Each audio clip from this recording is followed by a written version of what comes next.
Oops. Welcome everybody to another edition of Beautiful Man Live. Tonight I'd like to introduce everybody on the panel, starting with Tommy Highway. Hey folks, I'm Tommy Highway. I'm a ufologist. I'm a network engineer. I've been interested in the subject of ufology all of my life. I've written several books, and I'm really happy to be here. And thanks everybody for coming out. Tim, as always, thank you for having me. More than welcome. Ryan. Hello. Sorry, you want me to introduce myself? My name is Ryan Stacey. Yes. I'm a citizen journalist, a Canadian ufologist, a private investigator, a private UFO and paranormal investigator, and I am the director of investigations from the Experiencers Support Association. And thank you for having me, guys. Known as TESA, right? Yes. Okay. Thomas. Good evening, everybody. I'm Thomas FESSLER. I'm a ufologist, ancient alien theorist advocating for disclosure. I'm a practicing remote viewer, and along with non-local consciousness and vibratory spirituality. Good to be here tonight, and great to have Ryan come and join us as a follow-up to our initial introduction to Ryan and TESA last week when we covered some of his recent disclosures. Welcome, Ryan. Thank you. Welcome, Ryan. Okay, tonight we're going to start with the interview of Ryan Stacey. He is a up-and-coming talent within the ufology community in regards to putting out credible, relevant information and helping those who have experienced it. So let me bring Ryan up on the screen. Let's see here. Okay, Ryan, I'm going to bring you up full screen. Okay. Ryan, can you hear me okay? I can hear you. Okay.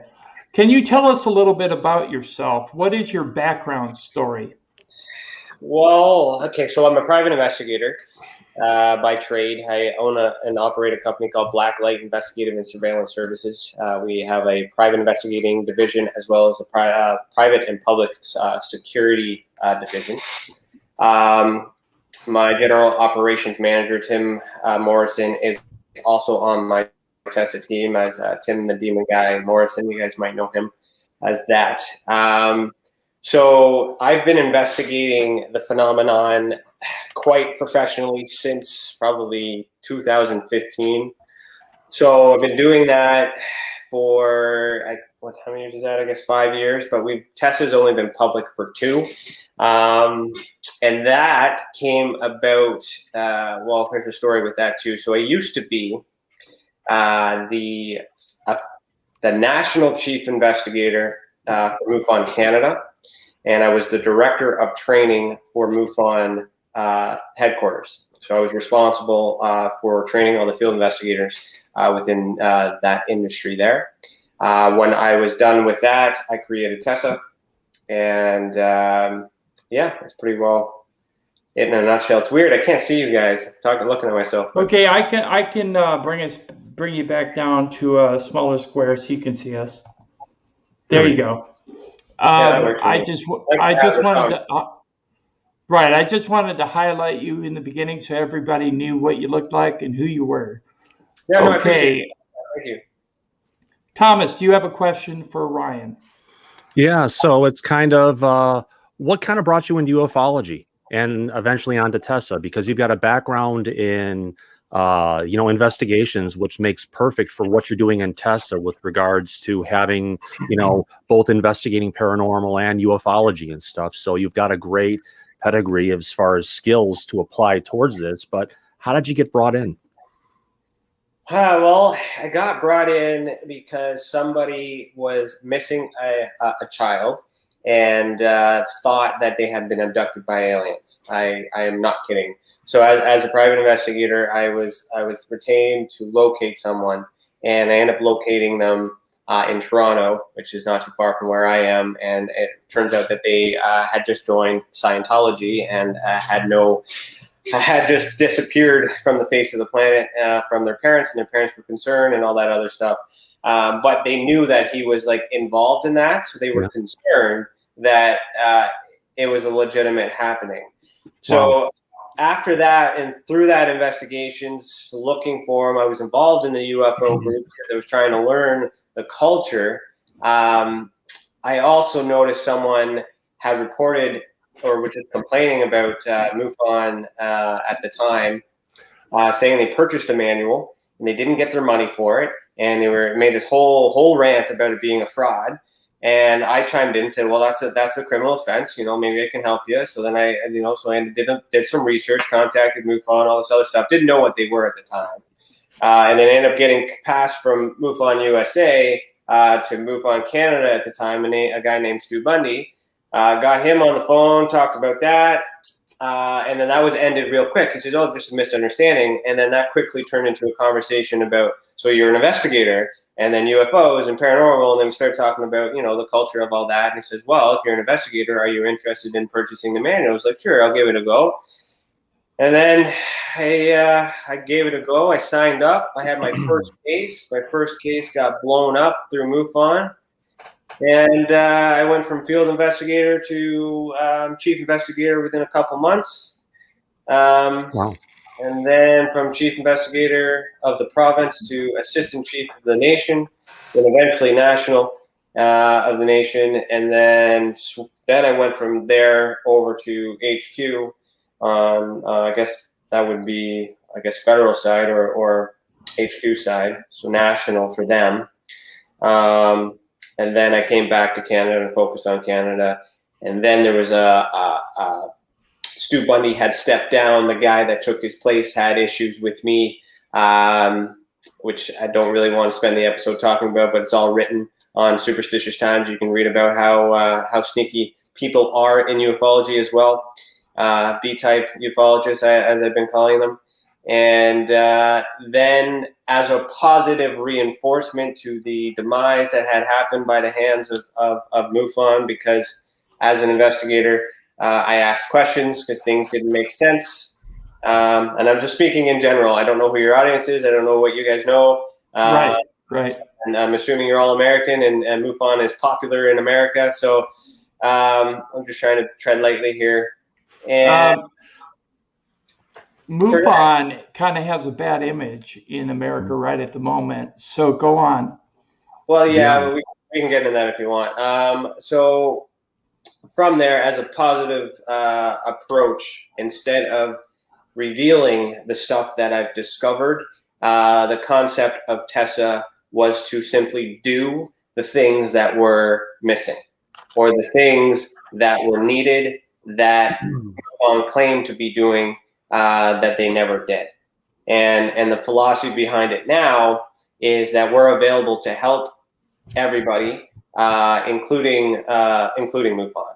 So MUFON can now have their cases reassessed or reevaluated as a second professional opinion, and we can help bring them to the surface if they so decide to need that. But currently, there's an ego thing in the way that might prevent that right now, but it's available to them and everyone else in ufology. Tommy. Absolutely. So you've never actually had your own experience per se with any of this phenomenon? We're talking UFOs or specters or anything like that?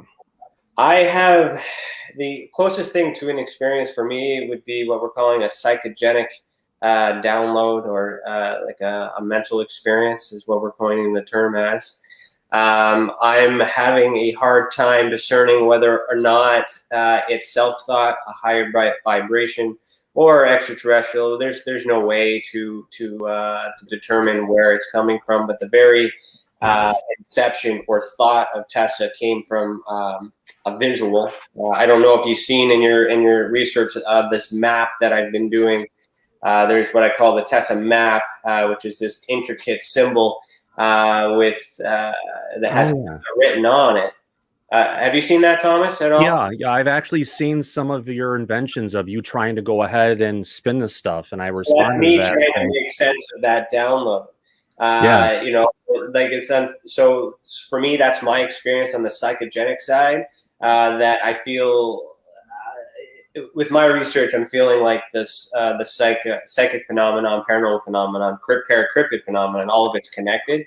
So not just within on the wheel, like within my wheelhouse, ufology for sure. But that's the other thing too with MUFON is I felt it was very limited.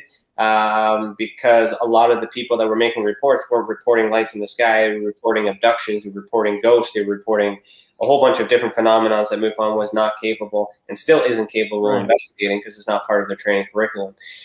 So the idea of TESA too was also to provide that additional learning that could complement the ufologists, because MUFON was so advanced at the time that they didn't have any time or opportunity to remodel. So when I was working national, that was kind of my thing, where it was just like, hey, let me create a model that does everything else. You guys focus on UFOs and all that other stuff. And then when it was created, ironically enough, I don't know if I've ever said this online before, so you guys are hearing this first, possibly.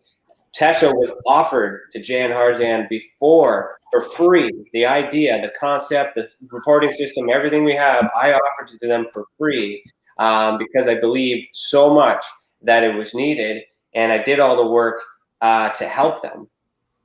But as a result, I was sniffing on some things that didn't make any sense. I cannot link my thoughts to what has happened with MUFON later on. However, I feel like the pressure I got from national was the fear that I may have discovered some of these conspiracies and things that may or may not have happened within MUFON. And I'll leave that up to whatever thing you want to attach to it. But again, as I emphasize, that's my journey. Instead of being, a lot of people start with MUFON. MUFON is a good starting place. I do not think that anyone signing up for MUFON, anyone in MUFON right now is a bad thing. But if you want to do more, it's a very good stepping stone. And when you want to become independent, that's what TESA is for as well, is to help you become independent and to be that next level after MUFON or without MUFON, and that'd be easier because I don't have to retrain you, but I can start to, and this is coming from my background as a private investigator. I also teach private investigating courses to investigate law and legal stuff and locate people, real things, real crimes, real things. Being the national director, being responsible for training field investigators under MUFON Canada, and also being responsible for revamping the manual. And that was another thing that made them upset, is I found a whole bunch of inconsistencies and I offered correction, but they didn't have time to rewrite the manual because why? It interfered with their quote unquote business plan. And that's why I decided to go back to Canada and be like, okay, you continue making your money. I'm going to go back and continue helping my people, because MUFON National never really helped MUFON Canada. MUFON Canada grew on its own as it was, through me and other people that were in the industry at the time. And unfortunately, with everything else going on, HQ is shut down, which means Canada is shut down, which means nobody's doing anything. And at this moment, TESA's here because we're not giving up on ufology, and we want to bring everybody who together. That's our goal. So you're collaborating with a large group of people then, yes? I'm available to anyone who needs it.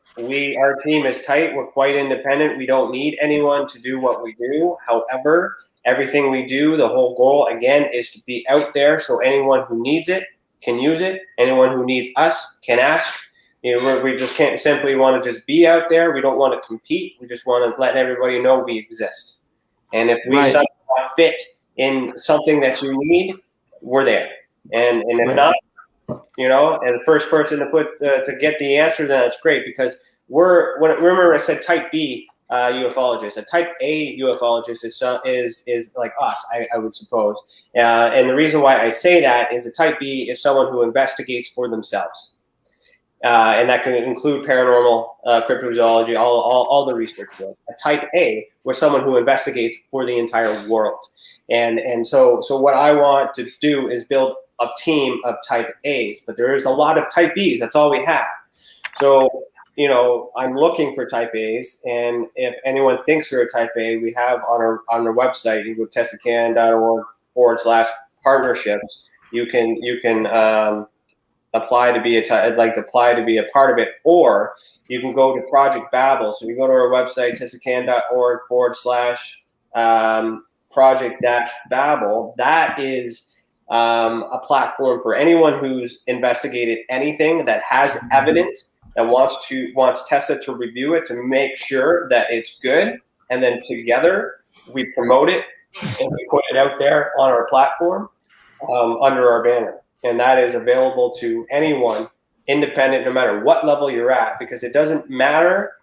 Your credentials don't really matter, in my experience. As a private investigator, you could be a scientist, you could be but your evidence or your math sucks. And that's coming from experience with me in the legal side, where I've gotten clients off of $100,000 lawyer bill because the lawyer's math was wrong. It didn't matter if he was right, but his math was wrong, and he played on his credentials and his ego.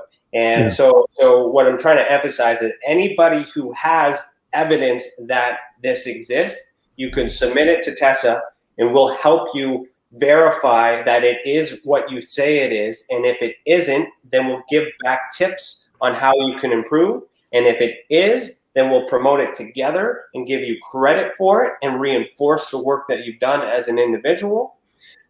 If we have nothing to do or we can't fix it and it's perfect, then we're more than likely going to be like, hey, you want to join? And that's how we get our A-types.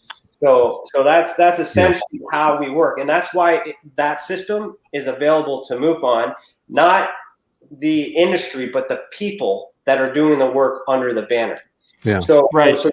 Yeah, go ahead. Absolutely. If I could, Tim, we haven't said hello to anyone in the chat room. There's a bunch of people out there today, and it's probably good to say hi to Brandy, Moon, Amanda, Stargate Traveler. Hey, Tommy, I see you're in there as well. Who did I miss? Harry is there as well. Rorschach, Matt is there. Yeah. Hi, Rorschach. Harry Balls. How you doing, Harry? Yeah, but it's always good to reach out and say, hey, there's a good conversation going out there, but it's always good to go ahead and reflect and bring them in as well. They're really enjoying the show. I was running out of breath anyways. It was okay. Absolutely. Thomas, Tommy, do you got a question? I just think it's very interesting. I think you have a very good concept. It's something that there needs to be some sort of a paranormal clearinghouse, if you will, or someplace a person can go with not just a UFO story, but just other strange happenings. And we all know that, this world is full of strange things that happen every day. Yeah. So I think it's a great concept. And I think you really, you've taken the concept of MUFON and you've really built on that. And that's impressive. Yeah. It sounds like he's trying to bring a layer of credibility in, Tommy and Tim. It's something that's kind of MUFON kind of needs in a bit. And it sounds like, with the kind of operational structure of what you're putting in place, looking at it from an investigative organization, and that's what it's really about. Sounds like you've got a nice base going. Oh, no, I appreciate that too. And like I said, with experience, I know why MUFON has failed. I know why MUFON is failing, and it's not their fault. They just grew too fast, too soon, and so many things have happened, and it's hard to catch up. It's hard to adapt and hard to evolve, and I don't want it to die. However, they're not helping me, but I am available to help them. And they don't want to die either. But again, we're in what we're using, the super spectrums, John Keel's term super spectrum, where basically a rainbow. So ufology is here, but in this is reverse. Yeah, I'm doing this right. Reverse. So the rainbow of everything that's paranormal, there's so much more. And the term paranormal simply means something that isn't normal. So technically, by definition, ufology is paranormal. And that's another thing that we're doing through TESA too. We have a new classification system that we are, I'm an article away from announcing it. I just have to, if you want to talk about that, we can. I don't know what other questions you have, but that requires a long explanation, so I'll leave that for you. Yeah. Hey Harry, I mean not Harry. Hey Ryan, some of the people in the moon, not in the moon. Some of the people in the chat, including Moon Licht, who's been saying, "Hey, make Ryan show his work." So I know you have a document that you've got around from your 2019 survey. That's kind of Yeah. Let's bring that up. And whoever said that, you are smart to do that, because there are a lot of people that do talk, and you do want to show. So I can show you, at least show you something. And I just let you know, all my work is available on the TESA website. So www.tesacan.org/data. It's not just my work, it's the team's work, even though I'm the director of investigations and the ideas behind all this. I do have a team, Chantel, Tim, my wife, Priscilla, and Alex Mistretta, who's our a resident cryptozoologist, and he's also was a past director of investigations for MUFON USA. So we, so we got a lot of inside information that we're using here. Cool. So just want to get that out there in case you guys are listening. Love you guys. If you bring up your screen, I'll bring it up and maximize it. Okay, so what I'll do is I'll share my screen. And okay, you see my screen now? So there's that flow chart, so I'll just bring that down. And so TESA puts out 2 surveys a year. We are working on that. This is 2019. We are working on the 2020 stuff right now. So I'll just kind of skim through. Do you need me to zoom in, or? Oh, yes. Yeah. Okay. That's good right there. This is good? Okay. Yep. So the first of the 2, this is this one was called High Strangeness Paranormal Database Report. This one here, I think we changed it to UPR, which is UFO Paranormal Report. Basically what this report will show, let me see here, is all the cases that were reported to us. They will be tabled. Information that is traceable that you guys could use as an investigator to compare your research to, if you wanted to. Our classification, anything in green for this particular survey are the ones that we don't know about. right. The things that are identified or inconclusive, we consider that bad data, just because there's not enough information to conclude. Yeah. The unidentified ones are simply ones that, again, we've done extensive research and we put it out to the public. We're hoping that other people might be able to tell us what they are. So your case number will be on the side because we assign you a number, and then that number is to you. So when you get the report, you can look at your number and you can kind of see how you compare to everybody else. Then what I do within that report is I do these breakdowns. So I don't want to really take up most of the time, but like essentially the meat and bones of it is I separated between identified, inconclusive, and unidentified, and the rest of the report focuses only on the ones that are not identified. We simply remove all the bad data, and then everything else gets broken down on the stuff that we don't know, so that way we're not mixing it with any bad data.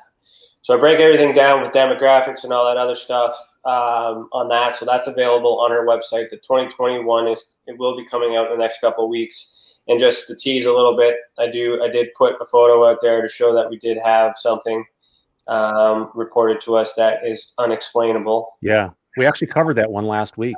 Did you? Oh, yeah. Yes, we did. Yep. I'm gonna have to check that. I'm gonna have to check that out because I hear that people don't like me. So I tend not to. I'd be curious to know if you guys said anything nice about me. Oh, of course. No, the reason why I say, yeah, go ahead. I was just going to say, Amanda B in the chat said, do you have any photos?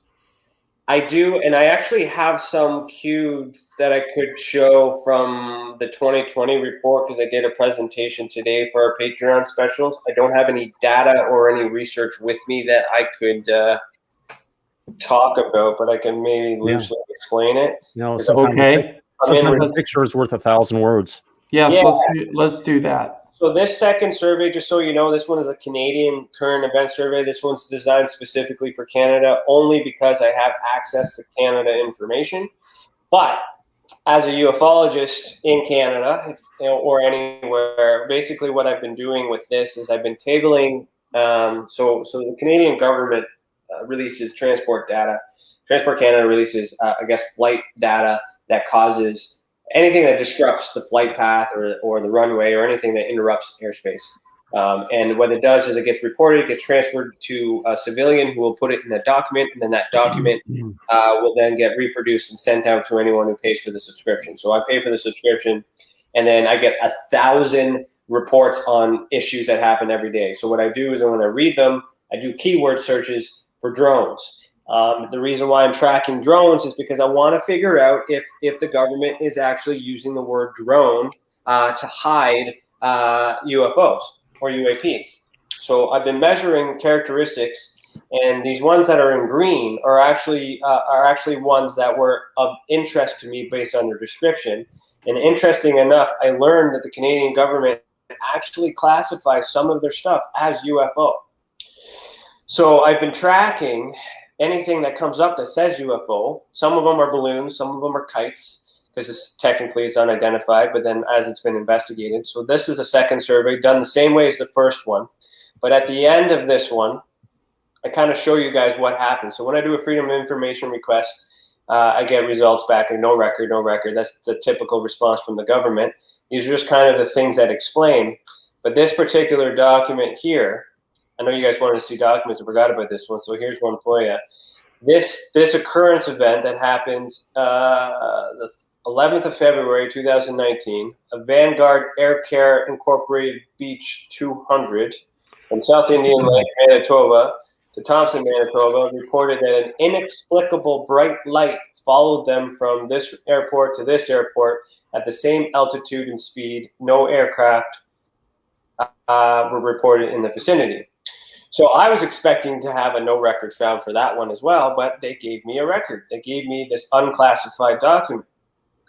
So the interesting thing about this unclassified document is I got a location of who's working on it, where it's coming, and it also indicates that there is some sort of government procedure that investigates things that are described like that, which we didn't know about because we thought the UFO project shut down in 1994. Turns out it does not. Now this is interesting here. It says no threat. I shared this document to Paul Hellyer and Richard Dolan when I saw them last at Alien Cosmic Expo here in Canada, which I helped run, by the way, for those who didn't know that. A lot of people don't know that. Their opinion, and I agree with that, especially Paul Hellyer's opinion, and he was actually surprised on how I had that. He said, in order for them to classify it as no threat, it means they must know, they have to know what it is. So if they know what it is, then what is a bright light that followed this aircraft at the same altitude and speed when there was no aircraft reported in their vicinity? Oh, wow. That is such an important document because it's classifying UFOs as no threat. Whereas in the United States government, they've got the UAPTF, which is, the Unidentified Threat Agency. So they're all trying to call it a threat, but in Canada, it's not. That's nice. Well, that could be part of our American social engineering. I mean, if you haven't noticed, everyth's pretty much a threat these days. So, well, that's the thing too. Is it a threat to us? It may not be a threat to us because it could be American. It could be American technology. We don't know. It's just no threat to Canada, whatever that is. And this service report, which is what this is, Communications Instructions for Reporting Vital Intelligence Sightings, this is actually the liaison document that Canada sends to the USA. Yeah. So we have to work with them at some point. I'm still investigating on how that process really works. So then this report brings out more information that I didn't have, such as where the object was, which was directly above the aircraft. So it's chasing them above the aircraft, not behind them. And the other thing that was interesting too, I'll say, I remember at the end of this report, is the description of from the pilot. The pilot reported an oscillating vertical red and green white lights, which is interesting because I don't know if you can see. Can you see my hands right now? Yeah, vertical. So vertical. So it means it was moving like this, not like this. Right. So, again, that's all. They gave me the information and all that fun jazz. My question, I'm going to bring up some pictures in a minute here, is why? because the theory that we have of the government hiding stuff, and again, this could be Canada versus US. I don't know. I'm finding Canada, in my experience, Canada is very helping with me. I don't know if that's just something we always do, or I'm just asking the right questions because they must know who I am. And if no record being found is the protocol for anyone asking for this stuff, then why give me that one? And exactly. Because what that actually tells me now in this moment, that possibly that those no records found previously are actually true, because they gave me a record. So it just means that they didn't investigate those ones, but they did investigate this one. And when I'm asking for the request, it's like a needle in a haystack based on how it was described, but it's a matter of when and timing, and I happen to be lucky. And I have 2 other documents for the 2021. And I can't share those yet because I haven't gone through them yet. But one is actually a secret document, and I'm waiting to find out from the Canadian government if I'm actually allowed to reproduce it. I'm assuming so because they gave it to me, but I just wanted to clarify with the Department of National Defense that they intended to give me a secret document, not an unclassified document, because I served in the Army as an infantry for a couple of years. So I understand what a secret document means. I've never seen one in the level that I was at. So that's where I'm at with my own independent investigations. I've also received, I'll stop sharing my screen. I'll bring it back on when I show the pictures. I've also received from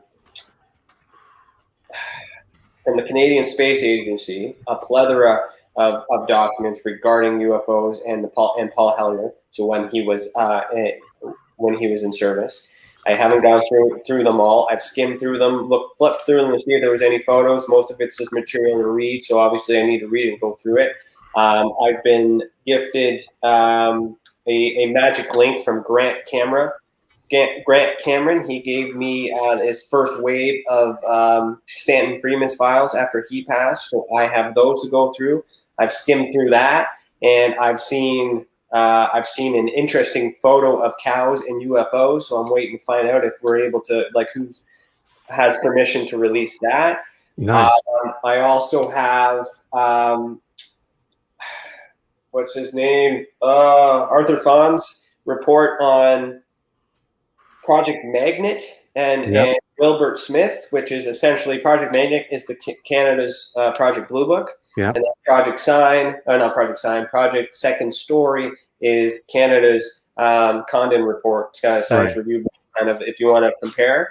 I'm still learning how that works, but the government's giving me access to files that haven't been released before.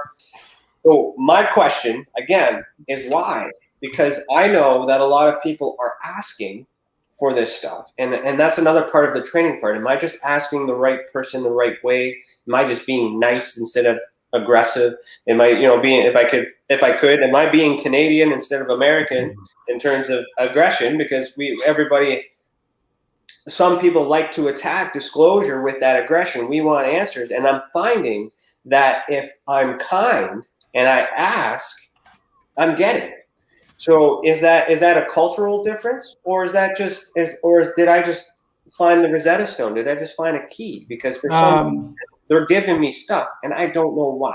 That might actually just be the way that you're approaching them, and the fact that your government is showing more transparency than the United States. And I think so too. And there's a reason. I think they're told to stop, and I feel like since nobody has actually asked, because that's another thing too, when I ranted about earlier and off screen how the B types that talk about all these other stuff, but they've never actually done the work. The only person that I can verify on record that has actually done what they said they've done is Grant Cameron. Everybody else, Stan Friedman, he's passed. Everybody else that's alive today is working off of a story of something that they found years ago, and they've been running with it ever since. Interesting. Right. And there's a lot of ego. Sorry. I was going to say, if I just have to ask really quick, Ryan, you have all of this data, all this information. I hope you're building a huge, big searchable database where you can be able to see all this stuff and index it and find keywords, just because it sounds like you've got such a treasure trove. And I've seen the spreadsheets and stuff, and I'm like, man, I'd love to be able to search that and just look at it 10 different ways and try and whittle it down to, you know, look for patterns and such. Let me show you how. Have you seen the website? Probably would know how to. Probably in there. I've been there, but I haven't seen probably this part of it. Yeah, that's what I'm saying. There's gems in there, and this is part of the reason why I appreciate the opportunity to explain what we're doing, and to your audience, because we want more people to know that it's available and that it's there. And if it means something, then run with it. Just remember where you got it. Give us a little credit to say, hey, thanks, and that's it. You know, and if it's not what you need, then that's okay. But somebody might need it. So again, as I put everything up, it will be available to the public, but how? And that's another thing that I've been studying too. If you could just let me share my screen there. Yeah. Have you considered like Google Docs spreadsheets that everybody has read privileges to, and you could put the stuff out there in that way as well?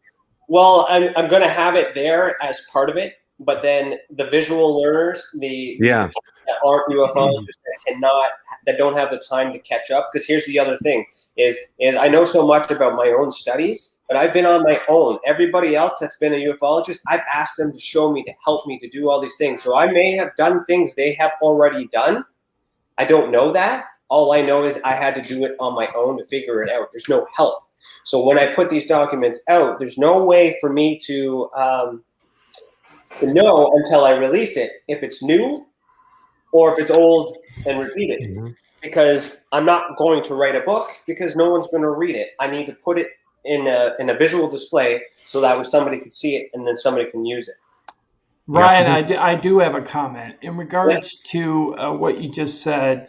Don't you think that the ego issue with some ufologists is really getting in the way of actually showing good disclosure at a grassroots level? And the other thing is, I've actually reached out to larger, well-known ufologists and have been turned down because my group size is not big enough. Yeah, well, isn't it more important to collaborate? One person with a piece of evidence to hand it over to the right person. If it wasn't for the experiencer who reported to me and everybody else in this industry, I would not be sitting here today. So that's bull. I don't know if I could swear. Can I use it? That's bullshit. You know. So if it was, and anyone listening, and anyone who does, you know, who watches me continuously and has used our service, I'm sitting here today because they have done that. And that's another reason why TESA helps the experiencers. The Experiencer Support Association is to help the people, because it's the people that we need to get disclosure. If I have more people coming forward, then I can take this to the government and say, hey, the jig is up, you know, look at all these people and come on, you know, I have leverage, and that's something that I'm working towards. I have to say this real quick. We're all about collaboration on the UFO Man channel, and we're trying to inspire a grassroots movement within the ufology community to get more people to collaborate. We've brought unknown ufologists onto our channel and had them talk and speak, and we've actually brought one onto the channel to do weekly or occasional vlogging. But we are always willing to collaborate with organizations all over the world, and we do so at this current time, actually. But we look forward to working more with TESA down the road. And there are actually ways that you could do that. Is my screen showing right now? Yeah, your screen. Oh, sorry. Let me bring that up. Yeah, let me, because I just want to be mindful of the time, because I know you have other guests you want to bring on too. I don't want to take away from anyone else. You're our only guest. Okay. Well, again, I don't want to take from others. Oh, no, not at all. I mean, bringing you here to talk about this, you know, if I have one less story that I can go ahead and talk about this week because we've got a great conversation and things going on, it doesn't affect. We're going to keep Then it I can going. slow down then? I don't need to talk so fast. Right, exactly. Now, could you use Command Plus and enlarge that a couple times, please? Yeah, wrong screen. Yeah, I can do that. So to emphasize, then, okay, so everything you need, best thing for you, anybody, is to go to the website, tesacan.org. This flowchart is designed to make it simple as possible. Because the other thing, too, is the slowest learner I don't mean that they're stupid. I don't mean that they're dumb or anything like that. I mean, it just takes them a little longer to catch on or a little longer to figure it out. They need more time. But sometimes people have ADHD, like myself. I'm hyperactive. I don't have time to read books, but I have time to skim through stuff and see what I'm looking for. So we try to make these visuals easier so that we can find what you're looking for and get to what you need as soon as possible. So this flow chart basically is simple. How do you identify? So if you're an experiencer or witness, this will give you a chart of what you need and what's available to you. If you're an investigator or researcher, this is what's available to you. And if you want to be a professional partner, like you said, collaboration, this is how, right? And then it simply breaks down and asks, what are you searching for? If you're an experiencer, answers, then you go to the reporting system.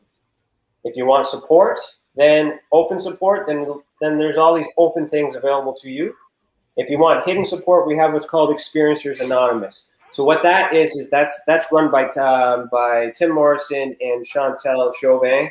And what they do is they hold a meeting once a month that allows experiencers to come and talk about their experiences in private. No investigators, no researchers, no journalists, myself included, not allowed to be present. No judging, no investigation, no questioning, just talking. And other people's listen and do all that. And that's step one, because we want the people to be comfortable and with talking it out loud.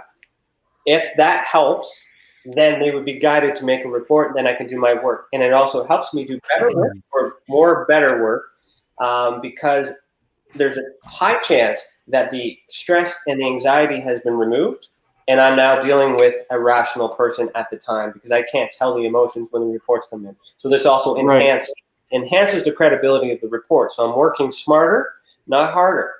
And so that's available to the experiencers. Now, if you're an investigator or researcher, if you want evidence, the data sets and reports, I'll show you where that is. That's available to you guys. So when I do these reports, the documents I keep talking about, they will go here, and then they're there if you need them.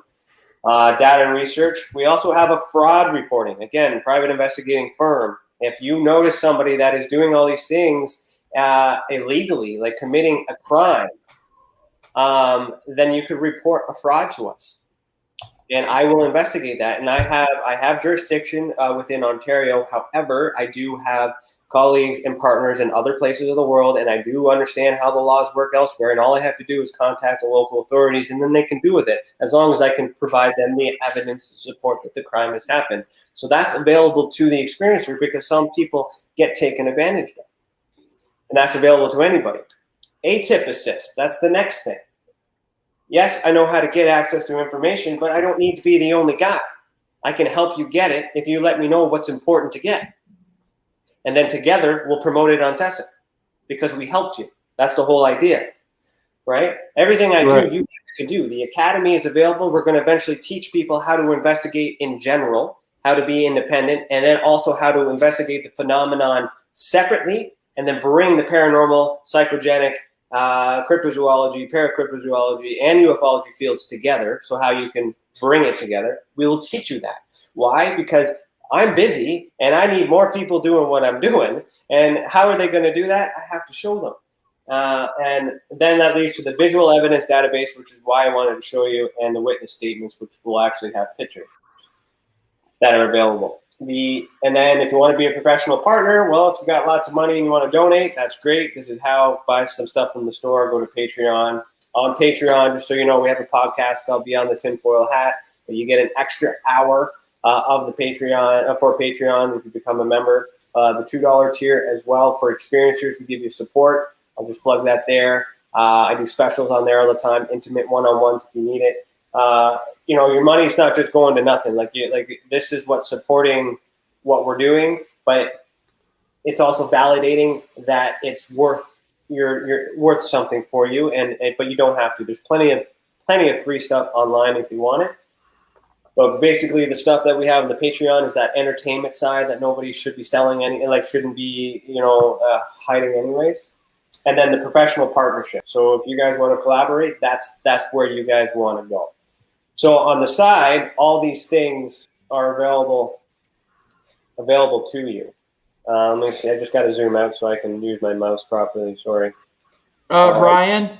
Yeah. Debbie Sims in the chat says, what kind of fraud, fake reports that wouldn't require police? Can you give an example of fraud in this system? If somebody, I guess mediumship, let's talk about that if we could. I'm under the impression that because the psychic medium or any telepathic, anyone who can say that they have a vision or that this being beside you is specifically your grandfather or your grandmother. Like there's a lot of tells and a lot of readings like that. It's hard to discern whether that's possible or not because it's of the mind. It's also possible that somebody could investigate and learn all that other stuff. All those scenarios exist. For me, the deciding factor is whether or not you're being charged for it. So if you're being charged for an answer that isn't concrete, there might be some sort of fraud associated with that. I would prefer to work with a medium and a psychic that doesn't charge for their service, because if they're wrong, well, then it doesn't matter and you got what you paid for. It's really hard. That's why we ask for donations after we do the work. Whereas MUFON's philosophy has always been pay us and then we'll show you. Well, I paid and I'm disappointed, So the way we work is we work backwards. We show you. If you like it, then support us. If not, then, it's good for someone. So fraud is subjective to the individual person. Basically, somebody who is investigating a UFO maybe for you and promised that they would keep your information confidential and then they didn't.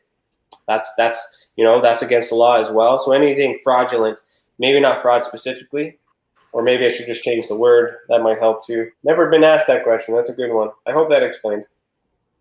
Yeah, what I was going to say is there are a lot of ufologists that are big name in the United States that have virtually sold out to the big money machine rather than promoting the freedom of information among the population of the ufology community and elsewhere, because we don't just want to be isolated to ufology. We want to get the information out to the people that aren't part of ufology. There are so many of the big talking heads out there that have, like Tim's point, have let everything go to their head.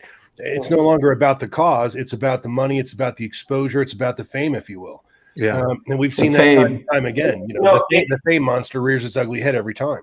It's part of it. I take these speaking engagements because I need to spread the mission. It's the motive and the effort behind it too. It is part of it.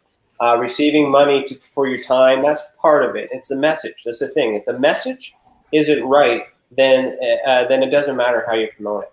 It doesn't matter what you do, right? And you also got to take in consideration of the generations. The people that I am complaining about right now are the people that's been doing it for 50 some odd years. They're going to retire soon. And I'm also active right now because I'm concerned that nobody else is going to take the mantle at some point. So here in Canada, unless I do something from what I visually see, ufology in Canada is going to die. So that's kind of my incentive as to why. You're not going to make money off of it, and you shouldn't be doing it for money, because if you're doing it for money, then there's a motive, and then there's an opportunity to lie. Now, if you get opportunity to go on a TV show and spread your message and then you get paid for that, well, sure, that's fine. As long as the stuff that comes out of your mouth is the truth. Right. Yeah. That's right. You receive money, right? Yeah. But don't say, I have the answers, but you got to pay me to get it. Or my book. The answer is in my book. You got to buy my book and you'll get the answer. That is type B, ufology. Here's my book. Here's my report. Take it. It's for free. Use it. right? Right. You pay me to go and speak at your conference. Like it depends on how you sell it, right?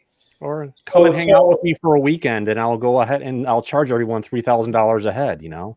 No, just cover the costs and to give me batteries when they die, and I'm happy, right? As long as it doesn't come out of my pocket. You want me to be there, fine. But if I'm holding an event, like it's different. But anyways, so the most important thing for everybody in this group, based on what we talked about, is this data page. Out of all those two surveys from 2019 that I showed you are here. You can click those, you can download them, you can go through them. TESACAN.org/data or data, DATA, however you want to say that. When 2020 is done, they will be here. Yeah. Okay. From there, witness statements, which I'll right click if I can. I'll use my mouse. I don't want to lose my spot here. Come on. Oh, okay, I'll do that in a minute. So the witness statements is also something that you want to have, and then this visual evidence database. So this system that I've created, let's see if this will work for me. Yeah, perfect. Again, this is for those who want the nuts and bolts, the data, the science research, it's there. But that's not enough for some people. So then the witness statements, essentially, are the visuals of only the unidentified ones. So if you're somebody that is looking for something and you don't have time to read, you just look at these visuals until you find something that looks like what you're looking for. Because every single one of these cases I've investigated, TESA's investigated and backed it up, and we're putting it out there to make it publicly available until you see something that you need to look at. And then what you do is you click on it. What's your favorite? How about this guy's always your favorite, this guy here? The reptilian, yeah. Could be. It's a being. I'll agree with you with that. But reptilian, based on how it looks, possibly, it does look like a reptile, but we don't know. Right. She was reptilian because she believes it to be based on how she was raised. That's the other thing, too, is we have to look at how people are raised when we get into the data part. Correct. So what I'll do is I'll show the visuals. I'll give the explanation of how they explained it, because that's the testimony. All you need to know is that we've investigated it, we've stamped it, all that other stuff. Call to action, we want other people to report. And if you want additional information, then that's when you would also go to our Freedom of Information request, not just to help you with your investigations, but if this needs, with access to government documents, but if you want access to this document, you can ask us for it. All we do is ask why, who you are, and we'll decide whether or not we can trust you with it. But it is available to you if you want it. Nothing is hidden, nothing is private. It's available.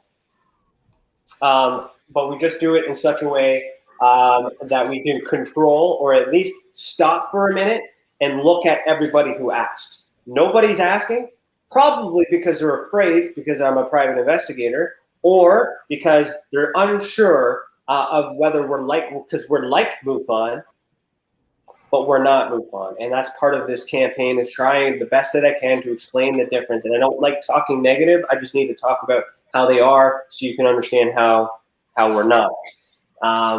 So the other interesting thing as an investigator are these geotagged terms. So if you are specifically looking for something in Saskatchewan, click Saskatchewan and everything is there. So this is your visual database for everyone. So as we put out 2020, I will update that. All these tags will be available. So the more people that report, the more information we'll have. Now the visual evidence database, this is a new thing that came out and that we're working with too, is for those that need to see geographically where everything is, because they like to plot it on a map. So you see all those blips there in Canada. Maybe if you could zoom in a bit, they're not really showing up that well. Yeah, I'm trying here. That's all right. There we go. So what we got here, all this stuff here, so I can click on this. That'll bring me to that specific witness statement that I just showed you. Okay? Now, you're somebody who likes to investigate everything. So all is there, but you are specifically interested in aerial activity. You select that, and it only shows you what you're looking into. So you don't need to understand how the phenomenon is connected. We do. But if you need UFOs, it's there, so you can learn how we connect it. Because here's UFOs by itself. Here's cryptids by itself, nothing in that area. Here's paranormal activity by itself. There's one dot down there. But when you look at all of it, there's more data. Right. What connects us is the person. And what we're doing through TESA is studying why these people are having what we're calling sensory displays. Why are they seeing these and I am not? Why is this happening? So we study. The interesting thing is we do not study the phenomenon. We study the people who experience the phenomenon, and through the people we learn more about the phenomenon. I've learned so much more about this stuff by studying them than I ever have about studying something that might be interesting. Hey, Ryan. Yeah. I'm going to check to see if Tommy has a response here. Tommy? I just think it's all very interesting. I really like the way you've got that laid out, where you can actually go in and click on it, and the different regions and things. I think that's very cool. It's very well thought out. Thank you. I also think that your approach to this is somewhat unique. Like you were just saying, to your point, you're investigating the actual person and details about their lives, not necessarily the actual event itself. It's an interesting concept, I think. Very interesting. Yeah. I appreciate it. It's complicated. It's not easy. But Yeah. One thing we want to say to you, Ryan, is we want to thank you for coming on our channel and sharing with us all this wonderful information. Yeah. Well, thank you for having me and allowing me to talk. And I'm 15 minutes over what you wanted me to do. So thank That's you fine. for whatever. The last thing I wanted to show for the website, just okay, sure. So I'm kind of looking this into a whole kind of a sales pitch, but in a sense. But if you guys want to collaborate, I'm just kind of educate you how. So all that's available to you right now. But if you guys don't need the training, don't need to learn anything, and you already got the smoking gun and you want it on that database, you want those visuals to be there and contribute, then Project Babel is what you want. And that's where so you go to investigation portal, and then you go to submit your work and click Project Babel, and it brings up this report. You put your name in, your email, your organization, permissions, and then you just basically explain everything. Yeah. You hold on to the evidence. I don't need to share my screen anymore. There we go. So you hold on to the evidence. I work with you back and forth to talk about what you may have. I ask for it. You decide to send it to me. I look at it. I ask a couple questions, put a report together, and then we basically work it out until I no longer have any questions. If I'm satisfied, then I'll give you an opinion. If we agree on that opinion, then we'll promote it, because I might be able to identify it. If I can identify it, then you learned it. But if I didn't, and we both come to that conclusion that you don't know what it is, I don't know what it is, let's promote it together. You get that double stamp. You know, it shows that you've investigated, but you were also humble enough and brave enough to actually have it reviewed by somebody else. It doesn't have to be us. It's just that it's just available. Somebody needs to be checking this stuff.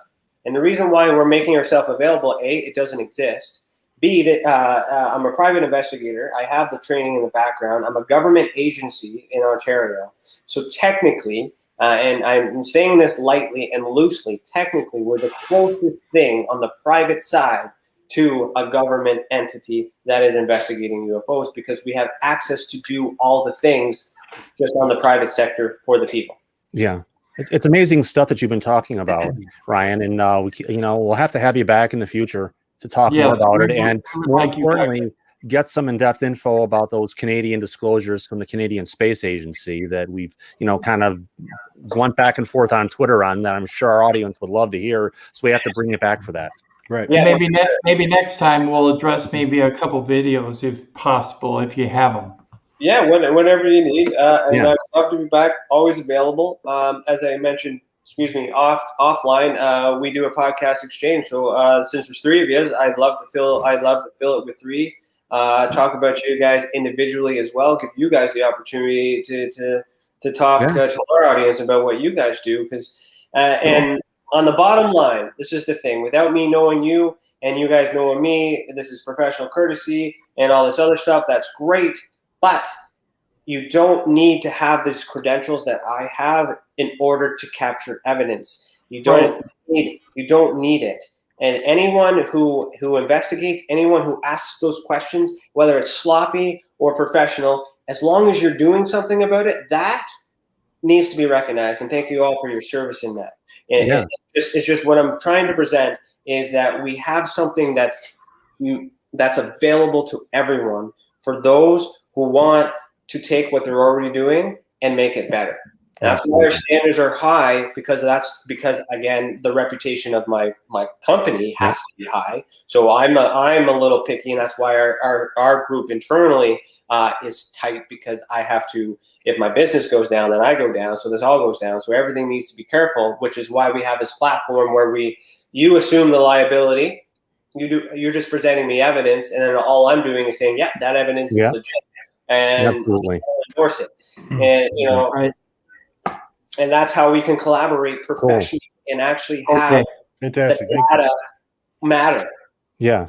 Tim, don't you have some UFO videos to show us next? No, I'm going to go into Tommy Highway's segment next because he has a special announcement. What is that, Tommy? I do, folks. I'll tell you, there's been something I've always wanted to do since I was a child. I mean, since I got into the whole ufology thing. And like I've said before on the channel, ufology was like a big thing in my house growing up.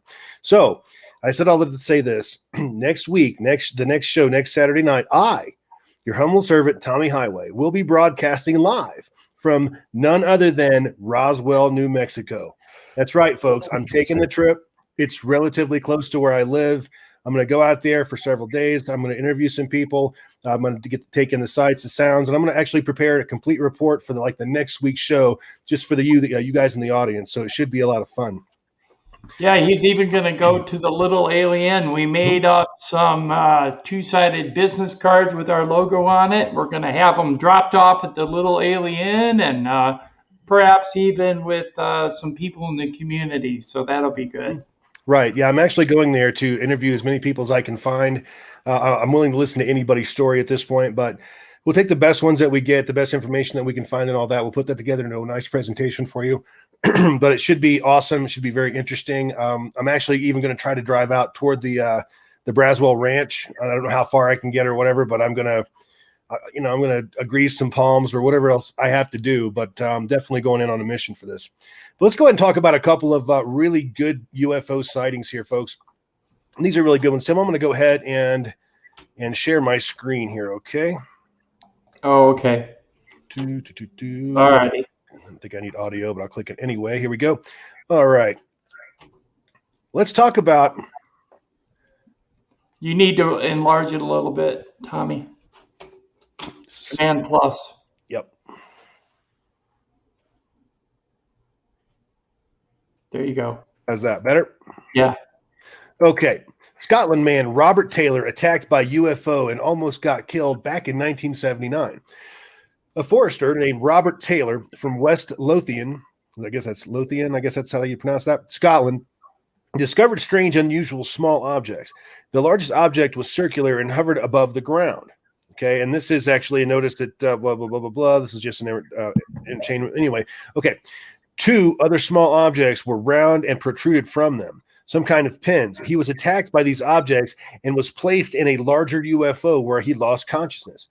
This incident took place on November 9th of 1979. I like this. We actually have a good date and all of that. That's good when it comes to, I think, certainly a sighting. And this is the gentleman we're talking about. Police interviewed Robert Taylor's report regarding his apparent meeting outside the world as a case of criminal assault. In other words, they were looking to, like, this guy got roughed up. So there must have been something to it. This would make this incident the only UFO or alien abduction that was part of a criminal investigation. Think about that. How wild is that? Oops. Let me go ahead and get rid of this. It is very likely that one of the most famous UFO encounters in Scotland, sometimes referred to as the encounter at Detchmont Woods, was related to the alien abduction of Taylor. Many people investigated the events of November 9th, 1979, near Livingstone. They all agree that Taylor himself was a very convincing and credible witness. In fact, most people believe that he was telling the truth. perhaps the fact that Scotland had more than the average such observations make the count even more interesting. So in other words, this back in those days, they must have been having some serious UFO activity, people, you know, witnessing things in the sky and whatnot. Whether the aliens took Robert Taylor out of Detchmont, I guess I'm saying that right, Detchmont, maybe, forest, on that chilly evening or not, it remained one of the most interesting and truly bizarre cases in history. So, I mean, think about that. There's some physical evidence here. We've got a date, physical evidence. We've got police reports. So the guy's actually gone to the cops at some point, professional investigators. They've actually taken information from this guy. I'm sure they looked him over. It looks like he's been roughed up, apparently, from what we can, you know, deduce from this article. Robert Taylor decided to pull his car to the side of the road to stretch his legs and let his dog out. He did it on a quiet road next to the M8 motorway. As he made his way into the forest on the side of the road, the flying dome came into his field of vision. It seemed to be floating just above the treetops. The craft was close enough that he could discern rough sandpaper-like texture of the black metallic material. The scent of the burning brakes suddenly filled the air. He noticed two objects that fell to the ground from the main ship. So a couple of things actually popped out of this, okay? And apparently this is the area where it was done, or where he was taken. This is the gentleman here. Taylor was more worried that he felt a stretching sensation on his body, as if his ship was pulling him toward it. Then he realized that sticks were attached to his thighs, which flew out of the small objects. He began to panic and retreat from it, but his body did not respond. The next thing he knew, he was alone in the clearing. The object had disappeared. Collecting his thoughts, Taylor headed to his car. Although some time had passed, the car remained where he left it. However, it was a short joy. No matter how hard he tried, the car no longer started, as if it was drained by an unknown source. And this has happened to me. I experienced this on a boat where it actually sucked all the power out of the batteries of the boat. But not only that, every other battery we had on board. I'm talking about the flashlights. I'm talking about even my buddy's watch, digital wristwatch, who he said he just recently put a battery in. It was drained as well. So this happens. This happens as part of the phenomenon sometimes. He continued his journey on foot. When he returned home, his family was horrified by torn clothes and cuts and bruises on his face and arms. Again, he'd been roughed up. When his wife asked him what happened, Taylor replied that he had been attacked by a spaceship. Not knowing what to do, his wife informed her employer and her husband's boss of the incident. Malcolm Drummond, I guess is the gentleman's name. He always argued that Robert was not the person who made up stories. He did not doubt either his authenticity or his absence. So in other words, the guy had some credibility with the people in the community, you know, the people around him, his employer and whatnot. The police forced Taylor to take them back to the scene so they could see for themselves. His torn trousers were sent for scientific analysis. Robert Taylor passed away in 2007, but interest in his story continues, not the least because of his apparent authenticity. By the way, Taylor would not have changed his version of the events at any time after the incident. And that's, you know, you've got a good story when it never changes, in my opinion. And that's why we've got people out there, forgive me, guys, but Clifford Stone, not a big fan. Mr. Stone, his story likes to change from time to time. So does anybody have any thoughts? I don't quite, agree on your assessment of Stone. You know, he just passed away, and, you know, there was a video that came out, you know, back from it was 1979 or something, that was pre-recorded at that period, and it just seemed pretty credible. And now maybe as he's gotten old, maybe the story's changed here or there, but, you know, he's someone who's been around for a while. But as for the overall story, you can't, I mean, it's a highly credible accounting of the events that happened and the people who were involved in. When you get that kind of accounting, Ryan, how do you guys deal with that kind of stuff? Well, I'm going to say this real quick before Ryan jumps in. Travis Walton, for instance, okay, well-known case. Travis Walton told the same story over and over, but there were nuances of the case that changed over the years because he either forgot or it just changed over time due to memory loss. So all I know is it does happen to credible people. So that may have been what happened to Clifford Stone. I don't know a lot about Clifford Stone, so I can't really say much, but I do agree with the video that Thomas was referencing. But anyways, go ahead, Ryan. Yeah, no worries. So all that's new to me. That's a story I've not encountered before. So looking at face value, what I'm hearing, again, like testimony for me, any testimony at the beginning, like something has happened. Like there's some truth to it. You just got to figure out what may not be true and see what you can validate and what you can verify. So with hearing that, whether I believe it or not doesn't matter, but there's evidence that you could possibly retrieve that could help reinforce it, regardless to get an opinion. So what I'm hearing is that the police were involved. So that means in my world, a freedom of information request for that police document to find out if that investigation even happened, it would be where I would start. Right.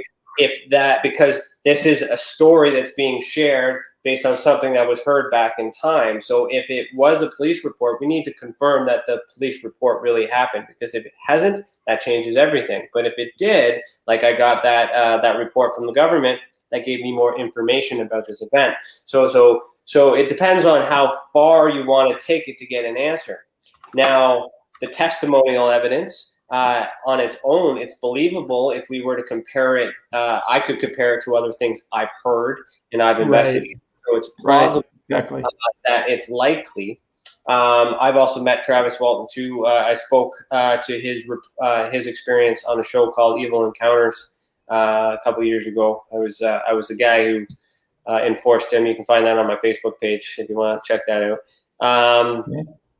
So, and I've also met him in person, and he tells the story different when he's face to face with you, and I believe him. I do believe something happened, but that's the other thing too, is I haven't had any time. If I wanted to know if it really happened, I go and I would retrieve the Freedom of Information request on these lie detector tests to see if it really happened. Right. Because if it did, there should be a record, and someone in the state of Arizona, a snowflake, right? That's where he is. Yeah, should be able to get that report. Right. So that's where I would start. So it's plausible, it's possible, sure. If it means something to you that you need to know more, then get the police report and go from there. Hey, Tommy, can you share us the second abduction case you have? Sure, you bet. The second one, while he's looking for it, concerns Linda Napolitano, which is also, she was referred to as Linda Cortile. She was made famous by Bud Hopkins in the book Brooklyn Bridge Abductions. Mm-hmm. Tommy, take it away. This is this is a wonderful story, one of my personal favorites.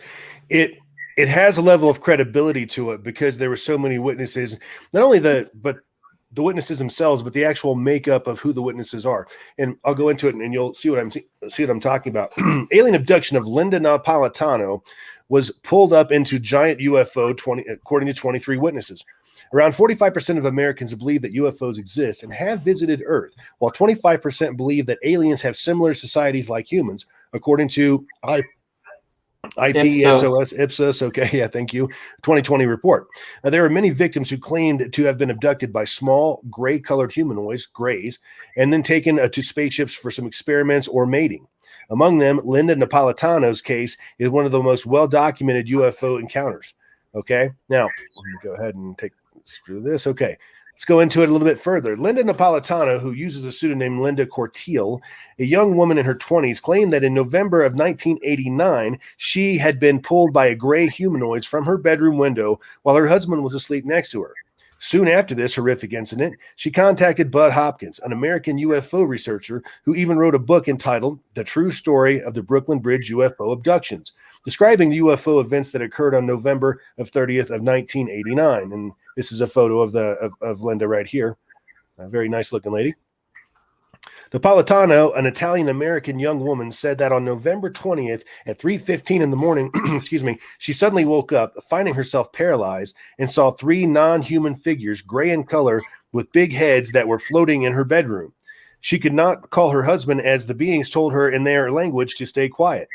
She was pulled by a blue beam from her apartment's window on the 12th floor, no less, in Manhattan. She was levitating inside that beam with three other aliens until they reached a giant spaceship that opened like a clam. Okay, oops. Let's see if I can get rid of that. All right, let's go. Come on.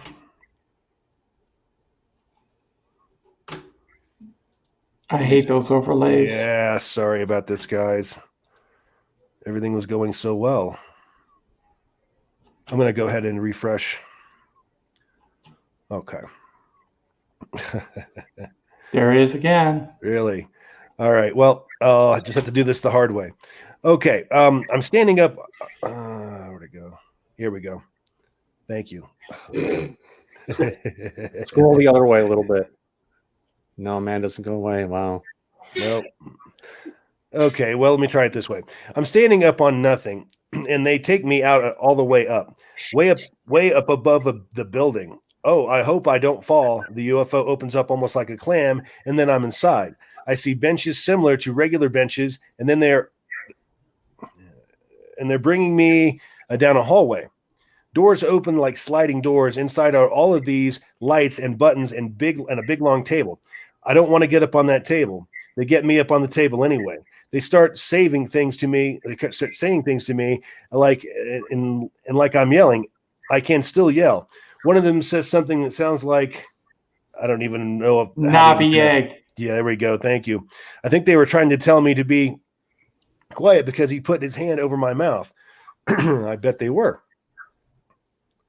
And here's just kind of an artist's rendition of this. Let me see if I can get rid of this damn thing.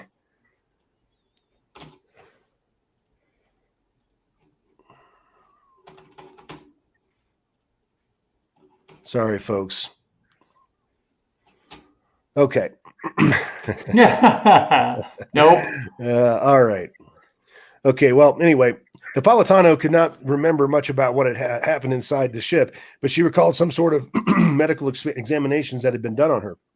And she remembered that she had passed through some procedures. Besides, she remembered that one of the aliens put something into her nasal cavity, and the pain was so unbearable that she lost her consciousness. 3 hours later, she surprisingly found herself laying next to her husband, who was still sleeping. Interestingly, she did an X-ray on her head, and the doctor found something strange lodged inside of her nose.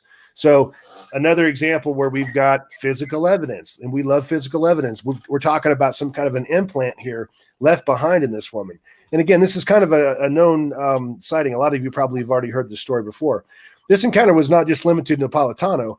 There were other witnesses. 2 security guards, Richard and Dan, confirmed it had been watching Napolitano with 3 humanoids being pulled up into a large UFO hovering near her apartment. One of the guards felt guilty for not helping her and even suffered a nervous breakdown. Think about that. I mean, this guy had a physical reaction from actually witnessing this event. Okay, let's go a little further. There was an oval-shaped object hovering over the top of the apartment building, 2 or 3 blocks up from where we sat. We didn't know where it came from. It happened too fast. Its lights turned from bright reddish to orange to a whitish blue coming out of the bottom. Green lights rotated around the edge of the saucer. A little girl or woman wearing a white gown sailed out of the window in a fetal position and then stood in midair as a beam of light. It could see in this beam of light. I could see 3 of the ugliest creatures I ever saw. I don't know what they were. They weren't human. So you got 2 witnesses here that are looking at this and they're seeing something that's not human. I mean, it's, I gotta add something, Tommy. Uh-huh. Richard and Dan were sitting in the front seat of that car, and in the back seat was the Prime Minister of France. He saw it as well. Interesting. That's pretty incredible. Their heads were out of proportion, very large heads with no hair. Those buggers were escorting her into the craft. My partner screamed, "We've got to get them." We tried to get out of the car, but couldn't. After the woman was escorted, in the oval turned reddish orange again and whisked off. So in other words, they pulled this woman out of her apartment, out of her bed, float her outside of the window of the 12th story of this building. Okay. We're talking Manhattan here. I mean, there's probably thousands of people on the streets at this point, anytime, day or night, right? Right. These 2 guys witness what's going on here. And all of a sudden, boom, they grab her and then boom, they're out of it. So the ship takes off. That's just so amazing. And actually, Hopkins got his interest in Napolitano's case after he received a letter from Richard and Dan. In other words, the 2 security guards back in 1991. She wasn't the one that even reported that these guys did. Upon researching more on these 2 men, Hopkins found out that they were the bodyguards or for an important political figure, i.e., the Prime Minister of France. Hopkins reportedly believes that they were the bodyguards for former UN. I'm sorry. I'm wrong. Sorry. Go ahead. Wasn't France. Hopkins reportedly believes that they were the bodyguards for the former UN statesman Javier Perez de Cuellar, I guess. Yeah. The founder and director of MUFON UFO Network, Walter H. Andrus, strongly believed in Napolitano's story and called it a definitely authentic case of human abductions by aliens. So, I mean, MUFON's coming out with all the evidence that they have. Now, whether you believe MUFON or not, that's, your prerogative. But, I mean, their case closed on this thing. They're saying, hey, that this actually happened, okay? And I really wish I could get rid of this thing. I will comment and say that in the time of Walter, I would agree that the investigations were done because that was the early ages on how it was founded. Right. But I will not say that during the time that I was with MUFON that anyone did it efficiently. I will say that it's changed. So that's the other thing. Well, yeah. Yeah. Well, I mean, that being said, however, there's much skepticism about Napolitano's case. Some people compared it to the sci-fi novel Night Eyes, originally published on March 1st, 1989. But at the same time, there were 23 eyewitnesses who saw the strangest that night. Yeah, so I mean, you can call it whatever you want, but if you've got multiple people and up to 23 different people have seen this, we're talking about government officials from the UN and their bodyguards. I mean, those guys are trained to look for every blade of grass out of place, and they're telling you this happened. It's just amazing to me that I remember when this happened, but I also remember some sort of suppression about this story. It's like it was one of those things that you saw in the news one time and you never saw it again. And back in 1989, I was 18 years old.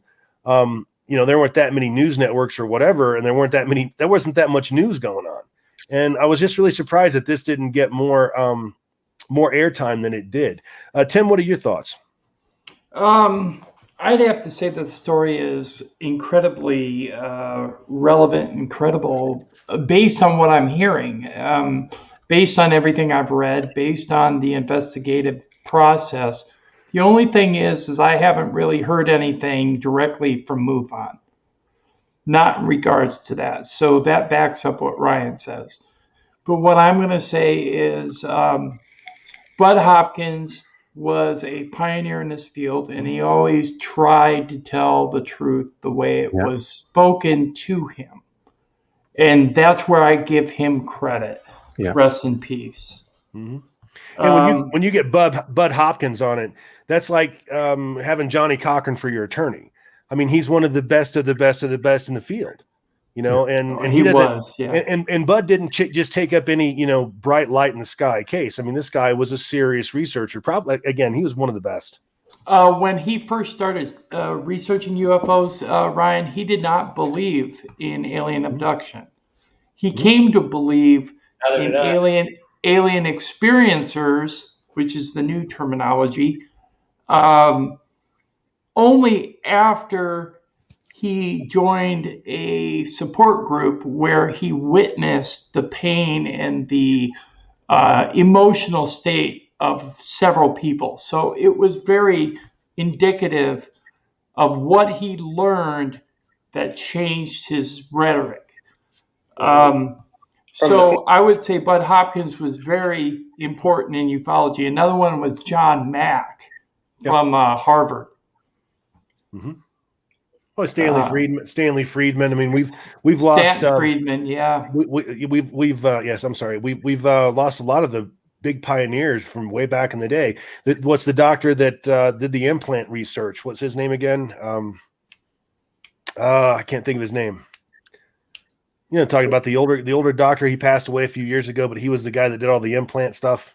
Roger Lear. Thank you, Roger Lear. Another one, a huge pioneer in the ufology field, passed away. I mean, and like I believe Ryan was saying to his point, it's time for the second generation. It's time for the next generation of ufologists like ourselves to come out and and get the job done and go further than our predecessors have. Yeah, and that's what we're trying to do by reaching out to groups like TESA in Canada and by reaching out to other people on a grassroots level, because I think that's where it begins. Yeah. It begins with people. Yeah. it doesn't begin with big corporate or federal organizations. Although they are a tool, it does not begin there. It begins with people. Yeah, so it does. It's like People I've are what willing we're to trying speak to up do. and talk about it and everything. And, you know, in regards to the story and everything that we just heard about this and everything, as an experiencer myself, it doesn't quite line up with what I remember and everything. I remember it being a lot less traumatic, not being in a state of being crazy or screaming or anything like that. I remember communication happening without words, telepathy kind of stuff and basis and everything to that degree. So it sounds like, you know, whoever he got, you know, taken with were a lot more rough, and at least rough around the edges, than when I got hit in 1973. Although people react in different ways. Oh, they had me in a freaking trance. I know that something happened to me, like I've said on other streams, where my ex saw a large figure in a hooded robe, couldn't see their hands or their feet. Probably about 5.5 foot tall, and it was moving toward where I was sleeping. And I remember I woke up the next morning with my clothes inside out and wrong side too. Yeah, but And didn't you have like a scar behind your ear or something? yeah, I had a suture mark behind my ear, which I had never had ear surgery. I checked it out with the doctor. He said, "Yeah, you've had surgery." And I said, "No, I have never." And I also ended up with a welt on my sternum, which is weird because the welt is a circle of 6 puncture wounds, and it's there to this day. It happened in 2009. And I went to the doctor and asked him about that. He said, "You've been vaccinated." And I said, "No, I've never been vaccinated on my sternum, ever." Who would be? Yeah, who would? Yeah, what vaccination is that? An organ or anything? It's just bone. Mm-hmm. Right, in cartilage. So it was right on my sternum, on the tip of my sternum. So I have no idea why it's there. Those are facts that I like to get when I work with the people. It's like when you say something in the mix of all that's normal, that is so strange but believable. It's almost like, you know, that's an identifier that makes it so, your experience so unique. That, and when you share that, that's part of it, because maybe someone's listening and be like, "Hey, that happened to me too." That's also part of the whole right. And that's why we're willing to share it here on the channel and elsewhere. Christopher in the chat says maybe there are different groups of ET governments with their own agendas for us. Yeah, could be. Very well be. I mean, I just have to say, if you want to call it, what is that one identifying piece? For me, it was the white light. When I saw the bright light, it didn't blind my eyes or whatever.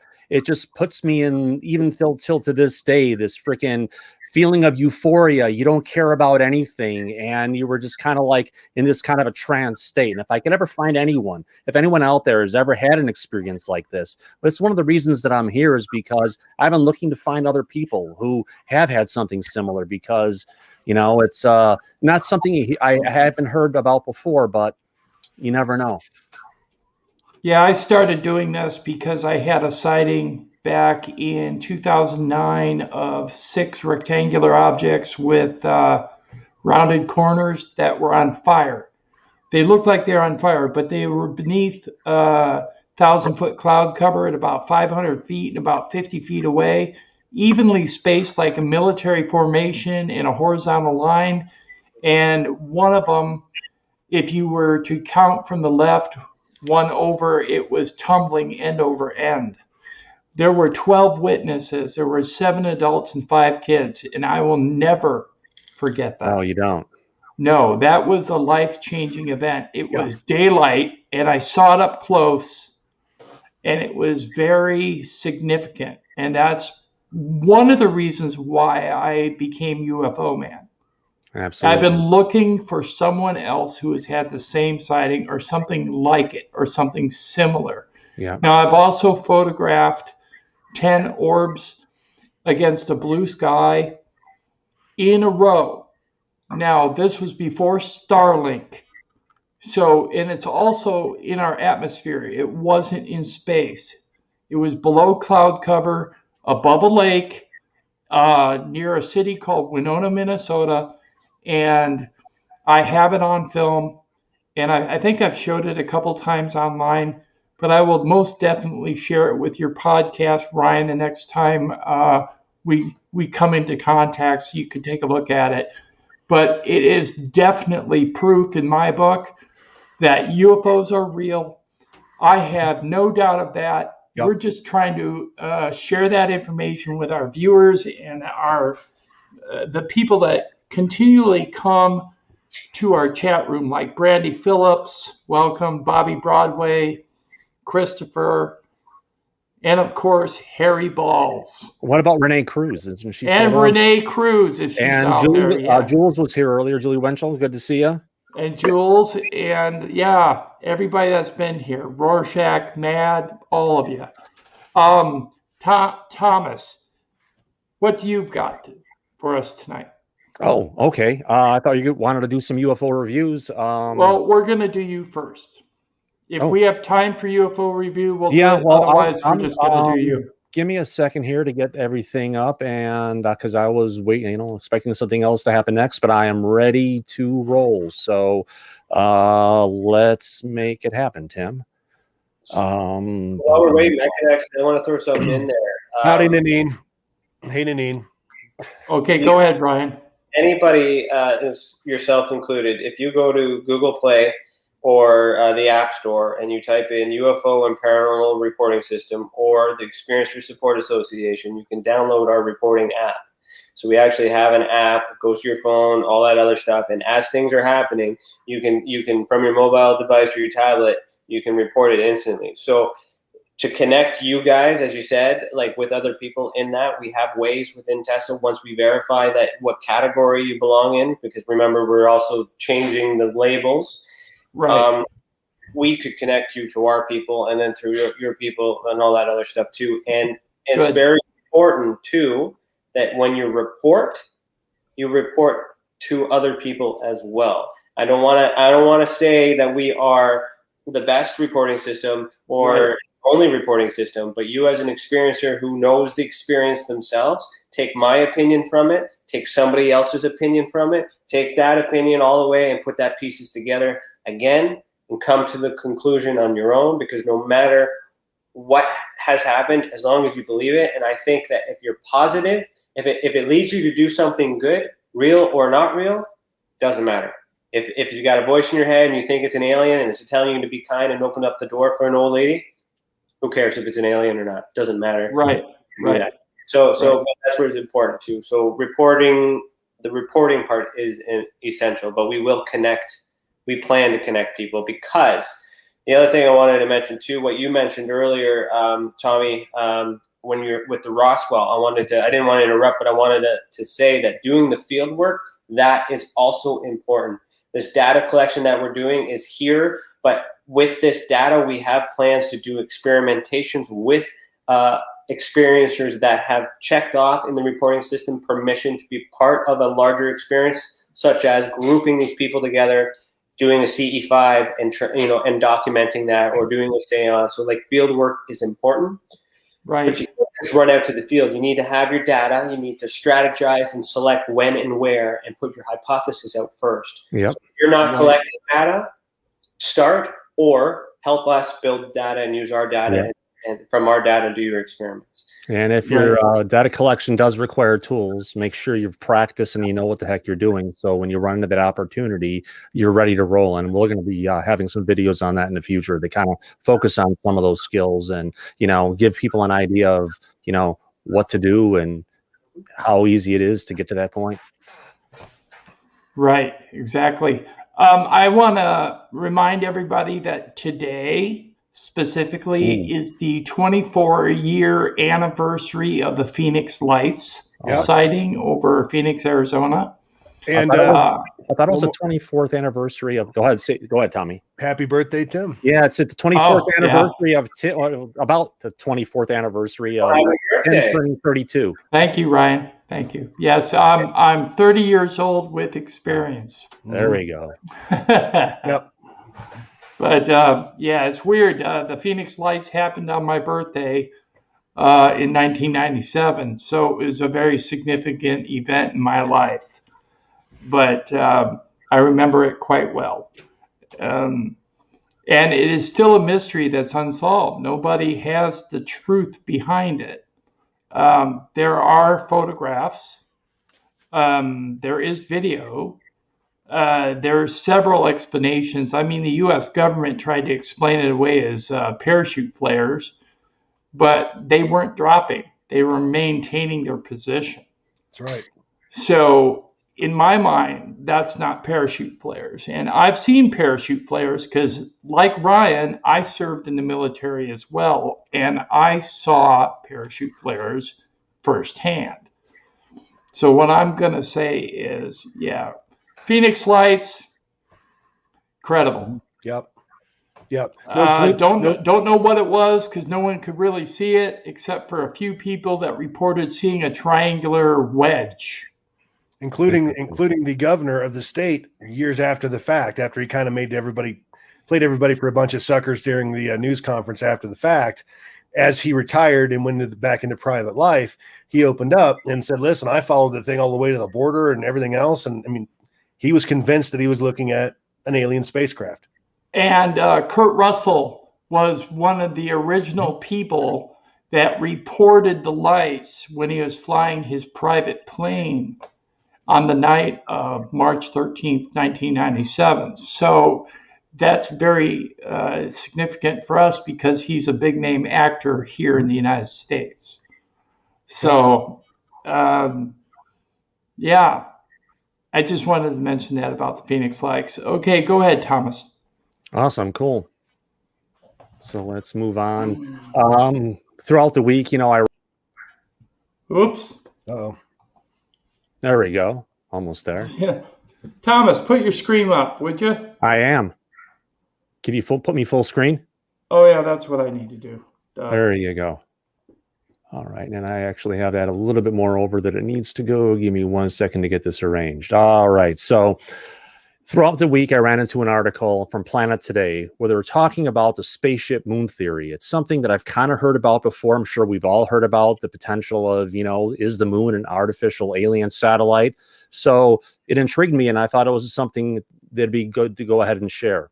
Now, going over in the article, the moon is the 5th largest natural satellite in our solar system. Now, this is something I wasn't aware of. It's believed to have been created by a giant impact between the young Earth and a Mars-sized body, which has been, speculated many times throughout the years. After examination, it's been noted that the moon is apparently in the wrong orbit for its size, according to its assumed density. Which is interesting, which means we've got this big planetary body going around the Earth that doesn't follow the rules, at least the rules as we understand them.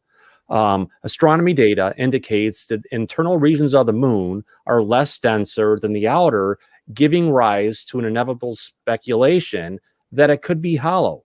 Some of the claims come from the fact that when meteors strike the moon, it rings like a bell.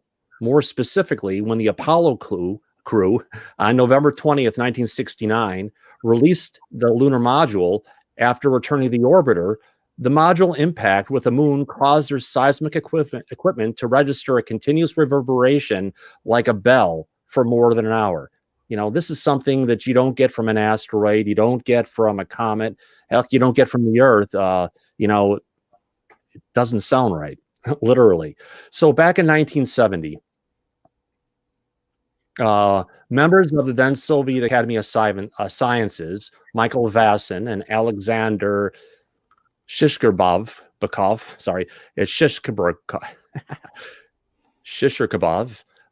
proposed the spaceship moon theory.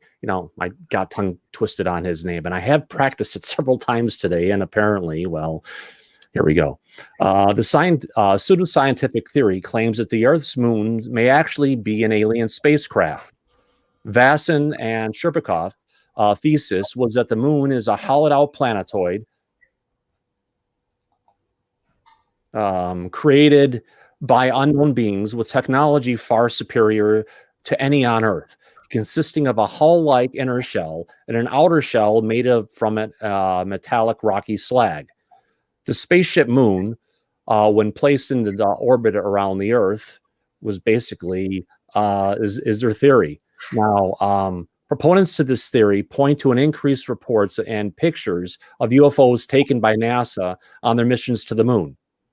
Others argue that if aliens had the bases on the moon, that wouldn't necessarily make it a planetary object or an artificial satellite. So there's arguments on both sides of the fence here. And I'm actually more with saying, well, if there's bases up there, the whole thing doesn't have to be a moon. However, there are some really interesting facts to consider. The moon has tens of thousands of craters of varying sizes covering the surface. However, all of the craters have the same depth. This suggests to scientists that there may be some sort of metallic barrier under the surface protecting it from damage. Another fact is that it's been found that asteroids and meteors not only create shallow craters on the moon's surface. Let me get to the next image here. On the moon's surface, but produce a convex floor to the crater instead of a concave as is suspected, supporting the idea of a rigid shell. Another fact is that the chemical composition of the dust which the rocks sit is remarkably different from the rocks themselves, indicating that the lunar surface may have been moved from somewhere else and placed on the moon. Now, some of the moon's craters originated internally, and yet there's no indication that the moon was ever hot enough to produce volcanic eruptions. Hundreds of small moonquakes are recorded each year that cannot be attributed to meteor strikes. The interesting thing is some follow a specific schedule that's completely predictable. How could that be? The moon's crust is also much harder than originally presumed. When NASA was recording the drill down a few inches into the moon's surface, it appeared that metal shavings were visible. Earth's moon is the only natural satellite in the solar system that has a stationary, near perfect circular orbit. How does one explain the coincidence that the moon is just in the right place, at just the right distance, coupled with just the right diameter to completely cover the sun during an eclipse? You know, these are all science facts that are kind of, they start stacking up after a period of time. The moon is also known to contain a unique combination of metals, including trace metals that are not naturally occurring, such as brass. The amount of titanium that's also found on the moon is 10 times what it's found on Earth. Scientists call this ratio mind-blowing. So there's a bunch of mysteries on the moon that are far from being solved, and the possibilities that lay beyond are just amazing. One thing to quickly mention is the Chinese spacecraft just went down the Chang E-5, did a quick landing on the moon. I believe it went down and captured soil going 6 feet down into the surface and did an immediate return, landing in China. So there's interest in the moon. We're trying to figure out what it is. We've got an idea to go there and create, bases on there in our near term future. What do you guys think? We nuked something. We nuked something on the back of on the back side of the moon. Was it about 10 years ago, 10, 12 years ago? Right.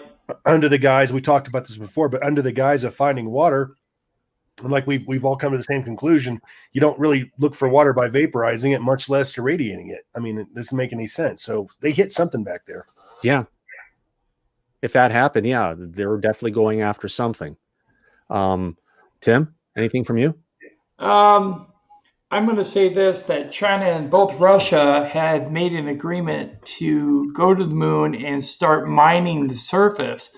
Mm-hmm. And what I've always thought is if it has a metallic inner shell, the reason why there's so much dust on the surface is from the meteorites and the asteroids hitting the surface and being obliterated and just forming the dusty surface, the loose surface. Because if you remember, when the lunar orbiter landed on the moon, there was no crater beneath it from the thrusters. Now, was that because it was done in a studio, or was it the real footage and we just didn't see a crater? I don't know. Yeah. But that's another story. But I guess what I'm going to say to you is there is evidence to suggest that the moon may be something other than it is. Whether it's a spaceship or not, I can't say that. I do know there was a time in history where the moon did not exist in our sky. And it's written in ancient cuneiform texts back during the Sumerian era that the moon did not exist. But then why did they talk about it? I mean, they didn't talk about a moon. There was no moon.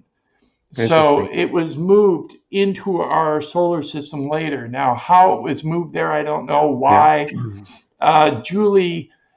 Jules in the chat said that it was moved to monitor weather patterns. And that's very possible, but that's all conjecture at this point. I mean, we're still making conjecture about the moon until we actually go up there and do more studies, in my opinion. And not just a rover, but human beings on the moon itself. Land a whole team. I'm going to say this thing up right behind me right now, the Chang 5 that went there, did a touchdown, got the heck out of there, came right back to Earth. You know, within a month or so, a couple months of it coming back. Now we have China and Russia, like you said, Tim, going to go ahead and team up for building a base and doing stuff on the moon. They found something. Yeah. Oh, sure. What do you think, Ryan? Well, there's a lot. I'm thinking a lot about what everybody else was saying too, and things I could add. What do you want to know specifically? Just see if you have any comment or feedback on this at all. Well, the moon landing, the moon in general, like I've always, for me as an investigator, anything is possible. It's the why that I need to wrap my head around to determine, you know, which one of these events is possible. So like, if you want to know why they did they land on the moon? Of course they did. Why? You know, there's many reasons as to why. If I subscribe to the possibility, like Tim had said about wondering whether the UFO, whether the moon landing was real or not, I say it's possible. It's possible that it was fake, and it's possible that it was real. I think it's much better to believe that, or easier to believe that the moon landing did happen, and the lie is the feed that we saw. So what we saw, exactly, was the movie that we all know about, but they actually did land on the. So where those discrepancies come from. I'm pretty involved with Sumerian mythology, and the 12th book by Zachariah Sitchin, The 12th Planet, does have some pictures in it that shows 12 planets, and the moon is one of those. So they considered the moon to be a planet, just not a moon.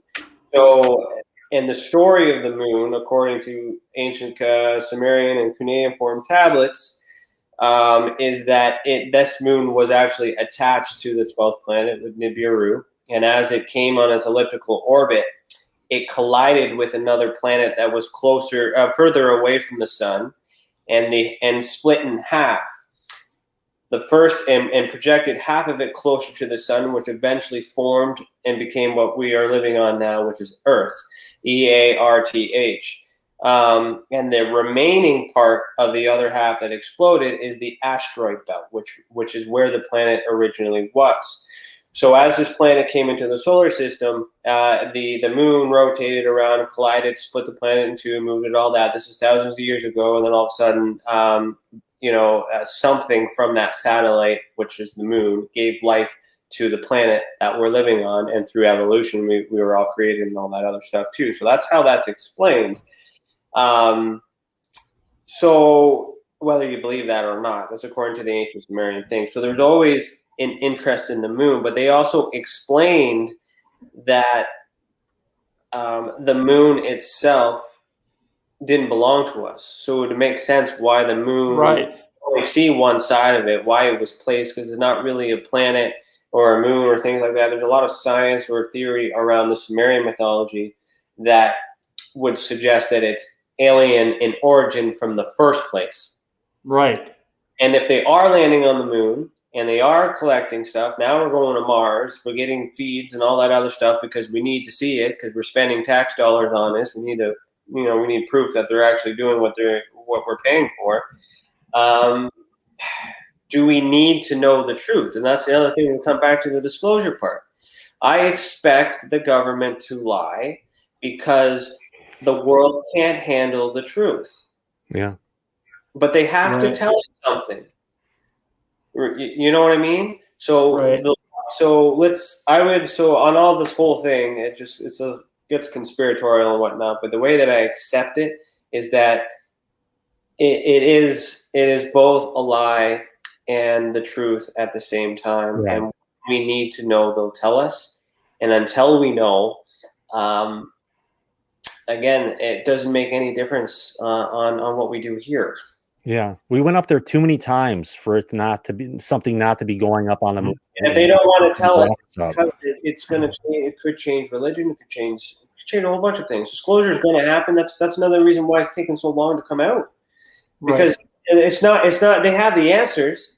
It's just like, take the analogy of me. I have the documents, as small as they are in scale of things. It's taken me so long to put them out because I'm worried about how people might react. Now magnify that with the answer to life. Look how we're handling the virus. Right. There's an example. Exactly. The human malware. Yep. And how we're handling a lot of things that have made people run to the government for help where we don't find any.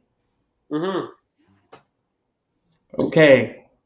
Thomas, finish up your segment with your last part on the All Ark. right, cool. Here we go. Let me get back to this one here, and let's move on to our next piece, which is a bit shorter than the first one, thank goodness. And let me get to the top here. All right, so an additional something else that I ran into in my usual, going through my feed of all my news articles and Twitter and different sites that I go ahead and regular, was an article from Zero Hedge, a site that I go to on a regular basis, where they're talking about scientists are proposing a lunar ark to store 6.7 million sperm samples as a global insurance policy. Well, the first thing, I know it's not going to be in this article, but the first thing I thought about when I read this was that we've heard so many times about the aliens that have come here that are actually humans from the future that are actually wanting to get our egg samples, our sperm samples, and use it to try and take back to fix the population. Now, in my history, one of the things I did was an award-winning game based on Bill and Ted's Excellent Adventure to the Atari Lynx. Okay, not so award-winning, but I did get thanks from the writers and stuff, from the people who did the movie. Basically, and it kind of reminded me of a Bill and Ted's moment, of one of those times where you come back from the future to go to the past, to take something you need today, take it, go and hide it, and put it in a place that I can go and get because we need this stuff right now and we don't have access to it. Well, it would be a lot easier than getting all of it that way than it potentially would be having to come back, one at a time and get all the samples and make it all happen. So from that aspect, it intrigued me. So let's get into some more detail. Researching into the article, I found out it actually came from the University of Arizona College of Engineering, where engineers are proposing a solar-powered lunar ark, probably nuclear, as a modern global insurance policy. It wouldn't be nuclear if it was solar-powered. Right, but exactly, I hear what you mean. But most of the things that we're going towards now are moved away from doing solar in space and doing micronuclear reactors. And that's been our move because there was a presidential order that actually made all of that possible for our science in space to move forward in a real basis and not having to rely just on solar panels that get impacted from small little things in space and then you lose power. So anyway, a team of researchers from the University of Arizona, led by Jenkin Fenga, proposed building a massive ark on the moon as a modern global insurance policy against natural disasters, socioeconomic chaos, asteroids, and the threat of nuclear war. Earth is A naturally volatile environment, Thanga said in the study titled Lunar Pits and Lava Tubes for a Modern Ark. We'll have a link to that video that's available on YouTube. It's a 20-minute presentation, just be made available today. So we'll have that. So anyone who wants to go and watch it, it'll be in the show's comments. The team debuted this story at the Institute of Electrical and Electronics Engineering, the IEEE Aerospace Conference, just last Saturday, and which is today actually. An Ark, just like Noah's Ark in the Bible, could store endangered species elements more cost effectively than protecting them on Earth or creating an artificial ecosystem, Thanga said. Let me get to here. Why? Humanity has responsibility to protect the diversity of life. Next, the Svalbard Doomsday Seed Bank is one step in the right direction, but that site is already defrosted and it's in danger of earthly cataclysms, especially rising ocean from climate change. Or 2-mile-high tidal waves that hit the planet every 12,500 years. So you get to here. Thanga's presentation explains that various species would be cryogenically preserved. We can still save them until the tech advances and then reintroduce these species. In other words, save them for another day, he added, which could also be another reason. So one of my comments here, that aliens are so present, so, coming and going from the planet, that they're trying to gather as much stuff as they can before the next big thing happens. To transport up to 6 million samples, it would take 250 rocket launches. Well, that until Tesla gets their heavy lifter up, and maybe less. By comparison, the International Space Station took only 40 rocket launches to build. The scientists suggest that solar panels would power the facility. However, future moon bases would likely be powered with miniature nuclear reactors that I explained earlier. They propose development of a modern-day Ark to be housed. Let me switch back then. Would be housed inside lunar lava tubes. The Ark would house the eggs, sperm, seeds, and other DNA material from all the endangered species on Earth. It would serve as a global insurance policy. Earth faces a probability of peril from various natural disasters and human threats that could wipe out a large number of species for a short time. Lunar lava tubes were discovered in 2013 and are likely to have remained in pristine condition for 3 to 4 billion years. They're only 4 to 5 days from Earth, and they're an excellent shelter against the lunar surface temperature swings, cosmic radiations, micrometeorites, and of course, micronovas. The Ark would house these endangered species in cryogenic conditions of 180 degrees below Celsius or colder.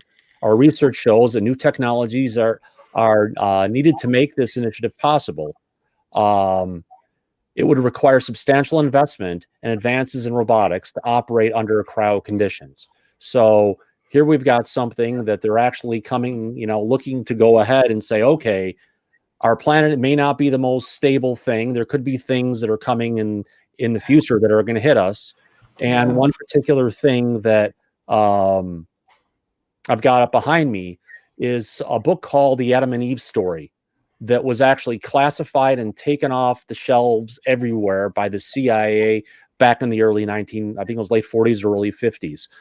This is the history of cataclysms, talking about a cyclical cataclysm cycle that happens every 12,500 years, and it goes into a lot of detail. So the scientists are looking, saying, well, perhaps things, or the Earth isn't the safest. We need to look to someplace else, or could be aliens. That's the end of my piece. What do you guys think? Yeah, very cool, Thomas. Thank you. Can you bring yourself back up full screen, please? 1 second. I always do that. There we go. Okay. What's your opinion, Tommy? Well, very interesting. I think we've had a great show tonight, folks. I'll be honest with you. Thomas, awesome piece as usual. Ryan, what a great guest. We really appreciate you and all your endeavors and your efforts. God knows we need it. We need that much and more. Yeah. But just wanted to go ahead and point out again for next week, folks, I will be live from Roswell. Should be a very interesting show. And Thomas, what are your thoughts? I want to see at least one UFO video, and that's the spinning upside down pyramid, Tim.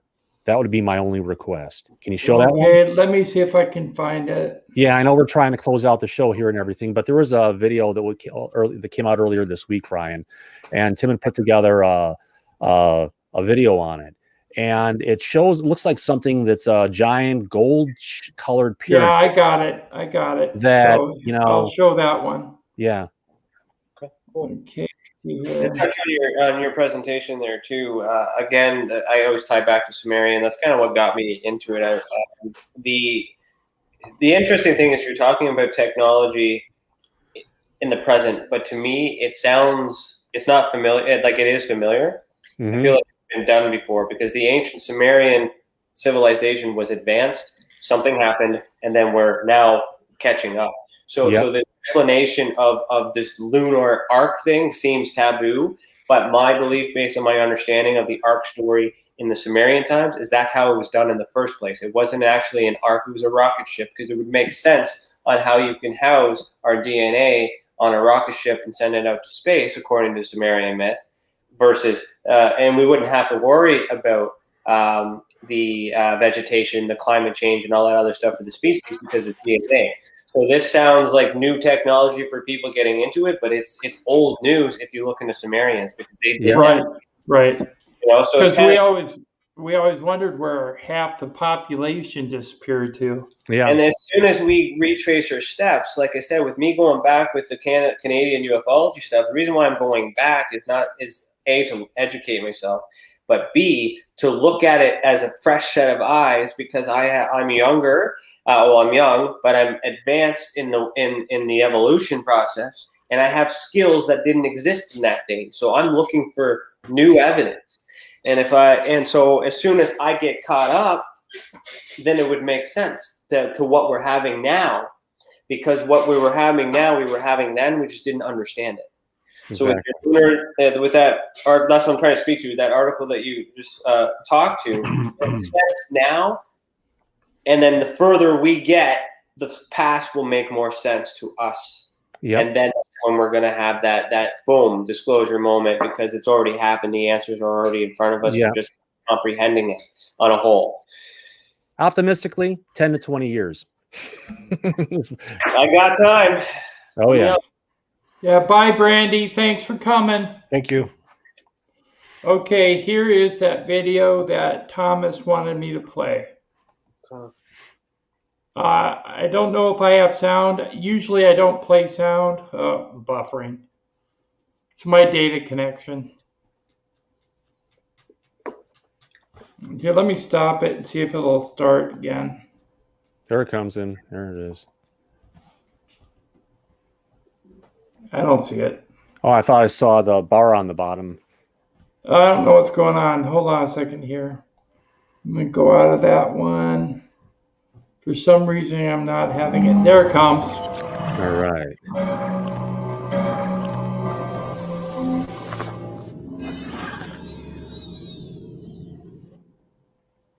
Is there sound?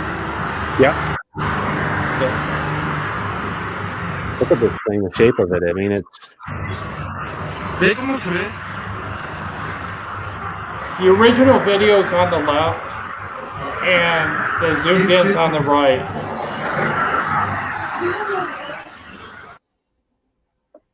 Now, there really isn't much to go by, but I slow it down so you can see it better. Yeah. Doesn't look like a balloon. Doesn't look like a drone. No. Could it be a blimp, maybe? No. I looked at it on a 10-foot screen, and you could see that the bar, that if you want to call it there, that kind of goes across the top, is actually like two pieces, two separate pieces. So, you know, we're maybe looking at something with 4 or perhaps 8 sides on it. But it definitely has like a Okay, that's it at the best image you can get. You can see some lights around the rim. There's 1, 2, 3, 4, 5, 6, and then one at the apex there. Yeah. It seemed like when I first saw this that it was spinning, but I think the lights were just flashing. Here's a closer image right there. The closer you get, the worse the picture actually gets. But if we go back, now this was filmed yesterday at 12:22 p.m. See, it's interesting too, because like daytime settings, that's you can see the sky behind it, so you can kind of gauge the height and everything too. Usually we get settings in the dark, which is hard. My first thinking on something like that is looking for reflective surfaces, but clearly there's nothing like that. And then if it's a light refraction, as the camera is moving around, that light should move. It's not moving. It's staying in the same spot. It does appear that the lights are oscillating at the top. Yeah. And it's stationary, so no matter what. So the other, like if it's a hoax, it can be hoaxed through video keyframing, which I know could happen. So what I would do is one step further, just to verify, like visually that looks strange, but I would want the original video so I can retrieve the metadata and find out exactly if that's the original video. Because if the metadata on the files also help tell me where it was exactly and all that other stuff. Yeah. And it also, when you put it in a video editor, like this video here, if I were to download that and throw it in and read the meta tag, it would tell me the software that you use to create those still images to convey your message here, and it also show me that you uploaded to YouTube. So if something, what I'm saying is that's a tool, that's something that we can do as well if we have the original video, is at least determine if it's fact.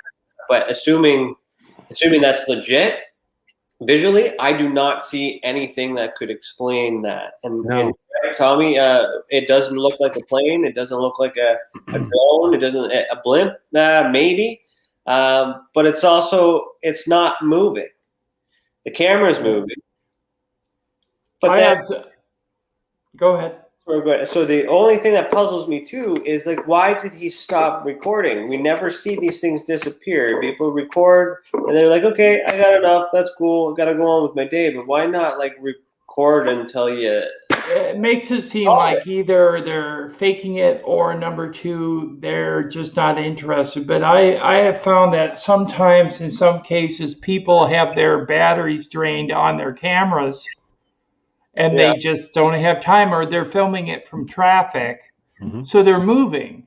So they can't always get a full. You know who has videos that show them moving for a long period of time? Steve Brown from UFOs over Vegas. Yes, and we're having him on toward the end of the month as an interview. So nice. Hope everybody can check that out. Okay, I have one more video. I want to show this to Ryan and to Tommy. I've already showed it to Thomas. I don't know what these are. So take a look at this. This is Vietnam. Yes. This is some. Hopefully it'll click on here pretty soon. Yeah. I have a real slow data connection, so. I do appreciate being involved in this. It's not too often do I get to sit back and watch other people do their work. So I'm enjoying this method that you guys are using in the show. This is really cool, and I like that, and I'm glad I stuck around. So thanks for involving me. Cool. Thanks for sticking around. Yeah, thanks for actually reaching out to me, to replying to one of my tweets and just getting the conversation going. You know what? Just keep on. And you got to understand, maybe these guys are just super busy, and they got to prioritize their time. Yeah. You know, I don't know. I try my best to say make all these meetings when I can, but if I can't, at least I'll respond. Cool. We appreciate that. Here it is. I got it. Finally. Hey, Emma's mom. I didn't know you were on here. Hi. She's on my channel too. Okay, what are we looking at? Okay, just watch. She's going to zoom in toward the mountains. she sees something and she's going to zoom in. You need to take a look at that. I don't know what this is. Okay, there's one there. There's a whole bunch. Yeah. Wait till you see them up close, better lighting. What is that? It's going behind the trees, through the tree at the very top. It's not the camera frame rate because you'd see the blurring on everything, and it's only those things. Yeah. Is there a species of bird that would be that long? Heck no. No. No, I'm wondering if this isn't some sort of distortion we're seeing, but I don't know, man. That is freaky. And she caught it from a long distance off. Yeah, if they're birds, she they're saw big. them. Yeah, but they wouldn't be leaving a trail like that. I wouldn't think so either. No, my thought was maybe they're not part of ufology, but they're more part of paranormal.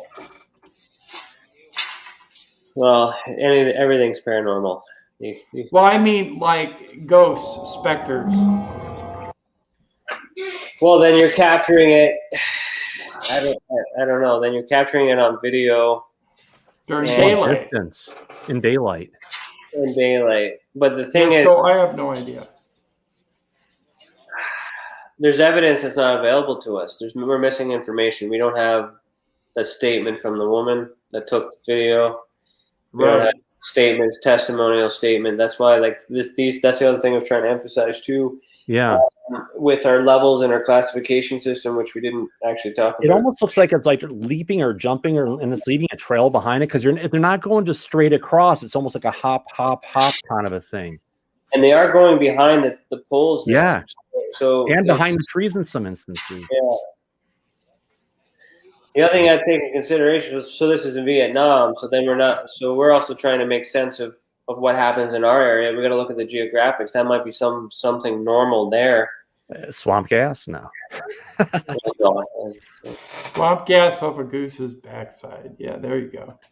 Anyways, I just wanted to show those two clips. They're very intriguing. I don't know what the second one was. I have no idea. I've never seen that before. And yeah, I've never seen that either. It's interesting for sure. That's why I wanted to put it up. Well, sorry, go ahead. No, I was just gonna say I always defer to report, I need the original video and then I can comment further, but it's right. You got to check the metadata. That's the big key. Yeah, but so many things when people have the files on their phones and they're posting it to social media, they're posting it to different places.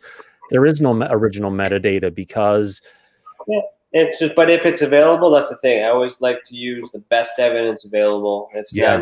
I don't like working with the finished product or the reproduced product. That's why I'll horse's mouth, and then I can do my work. Because then, because imagine if I were to take Tim's video that he's reproduced and already edited, and I do all this work, and then somebody else looks at it and then pulls the metadata and says, well, the video's been hoaxed. Well, of course it's been hoaxed or edited because he edited it. But then there's just that you edited it. demo that somebody might just use. So that's another reason why I always stress to get the best piece first.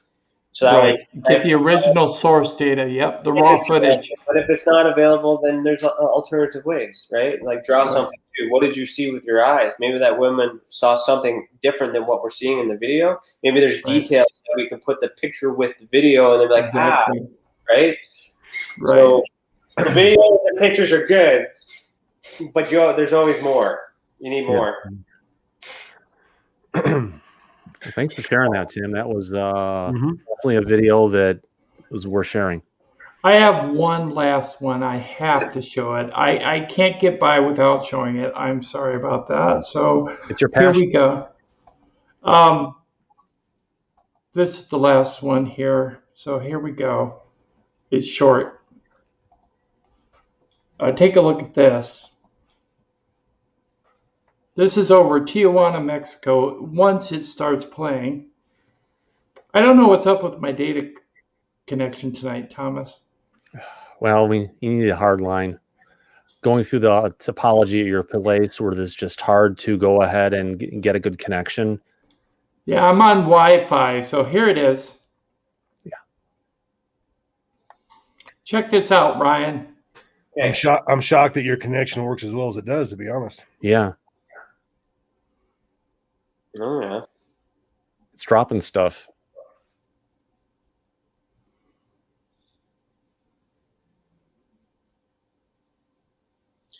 Looks like it's in a cockpit.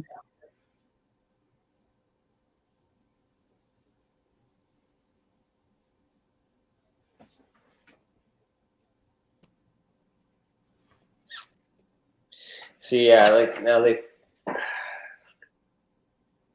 done some editing to the video too, and it's hard to tell what they've done. But Yeah, this is just a filter. a filter, yeah. But it's interesting because there's multiple things happening. We don't know if those two lights are associated with that object, but Or whether they're birds, yeah. Or insects. yeah, Insects, exactly. Yeah. So looking at the mass object, I mean, it's stationary, it's illuminating, it's causing light. Well, is that in a moving plane, Tim? Yeah, there was a plane going by it. No, because it looked like there was a what do you call it? Framing there from like metal that you'd have in a cockpit of an airplane. Yeah, it did look like they were through a glass in some sort of a window, and that could be a light behind them. So that's the other thing too. Is you need testimony witness too. Oh, actually, this was filmed from the ground, but Okay. That's okay. Okay. That's I try to avoid commenting on things like that because I always think like, what did the witness say? I want to talk to the witness because that's. I actually try really hard when I get it from the original source to talk to the witness, but then how do we prove that they're the actual original source? That's the issue. Well, reporting system for one. You take the statement, then you do a statement analysis, then you do an investigation, then you get other people involved. Then you invite them on your podcast afterwards, and you talk about it. Then you have a video statement, and you compare all the evidence together with your team, and then you put it on TESA. So, like, yeah, so if you we'll start doing that. You get what I'm saying? Like, if you find something. Now, again, I want to emphasize: we don't want everything. We want the best of the best from the best. Okay? Yeah, we want the best too. So if anybody out there has good footage or good photos or even a good story, just let us know at our link in the summary after the live stream. And we will also post Ryan Stacey's links to TESA and his organization. And any last thoughts, Tommy? Great show tonight, folks. Thanks everybody for coming out. Really appreciate it. Again, Ryan, thank you for being here. Very enlightening. Thomas, you did a great job as always. Again, I'm looking forward to the Roswell trip. I will be broadcasting from there next Saturday night. And then I'm sure I'll have a great report for you folks. I'm going to dig into everything while I'm there. So it should be fun. Yeah, Ryan? I just want to comment on that. Thank you for doing field work because field work is important. And you're going to get boots on the ground. You're going to get eyes. You're going to see things that I don't know if you've been there before. I've never been there. But if you've never been there before, then you're going to get a different perspective. Document as much as you can and talking about it and putting your analysis out there. Like that's great because the data collection is part of it. But if you're not using that data and going out in the field, then it's so that's one step further. And I like that. And he's actually thinking about getting a drone and flying it over the Mac Brazel Ranch to where the disc crashed. I'm going to scope that out and see how far it is. Even one maybe and see how far it can go before they shoot it down. Maybe you do a range. Oops. Well, it's not. This isn't military ground, so it's just somebody's private property at this point. Bingo. Yeah. Well, so, you can shoot it down. Yeah, I mean. Yeah, that's just something I'm thinking about. I do want to ask a lot of questions of people about the Brazel Ranch and all of that. I want to see if I can get somebody to take me out there the whole nine. So it should be pretty interesting. Yeah, no, you're there, man. Make it worth it. And I will say thank you both. Thank you, Tommy, for reaching out to me on Twitter. Thank you, man, Tim, for chatting with me and working with my busy schedule. I know you guys wanted to meet me earlier in the week, but I'm glad it all worked out. I do want to get all three of you on the podcast individually, pick your brains once. Maybe we'll talk about your experiences. We'll figure that all out. Okay. Tommy, I'm not connected with you, so maybe through Tim or Thomas, you'll get connected, or you can reach out and introduce yourself. We'll figure it out that way. Yeah, so for anyone who wants to find TESA, the www.tesacan.org, TESA Canada, so TESA, TESACAN.org. Everything you need is there. We have a Facebook page, which is the Experiencers Support Association, this private discussion group there, same name. If you are interested in following me individually on my UFO disclosure work, I do have some controversial stuff that I don't share in TESA because it's just me, not good for the world, but good for me. So you can follow me on Facebook at Heed the World, and I'm on Twitter at HeedTheWorld_RS. Tim, we did get a super chat earlier in the show. Did you? Yes, I did. It was from Moon Licht. And I want to thank you, Moon Licht, for the super chat. It was very appreciated. Thank you very much. I want to thank everybody in the chat for participating, and everybody who is online who stuck with us through it all. And I hope to see you again next time. Ryan, thanks for coming. Tommy, Thomas, thank you very much. Let's see here. What are we going to do? This is what we're going to do. Oh, yeah, and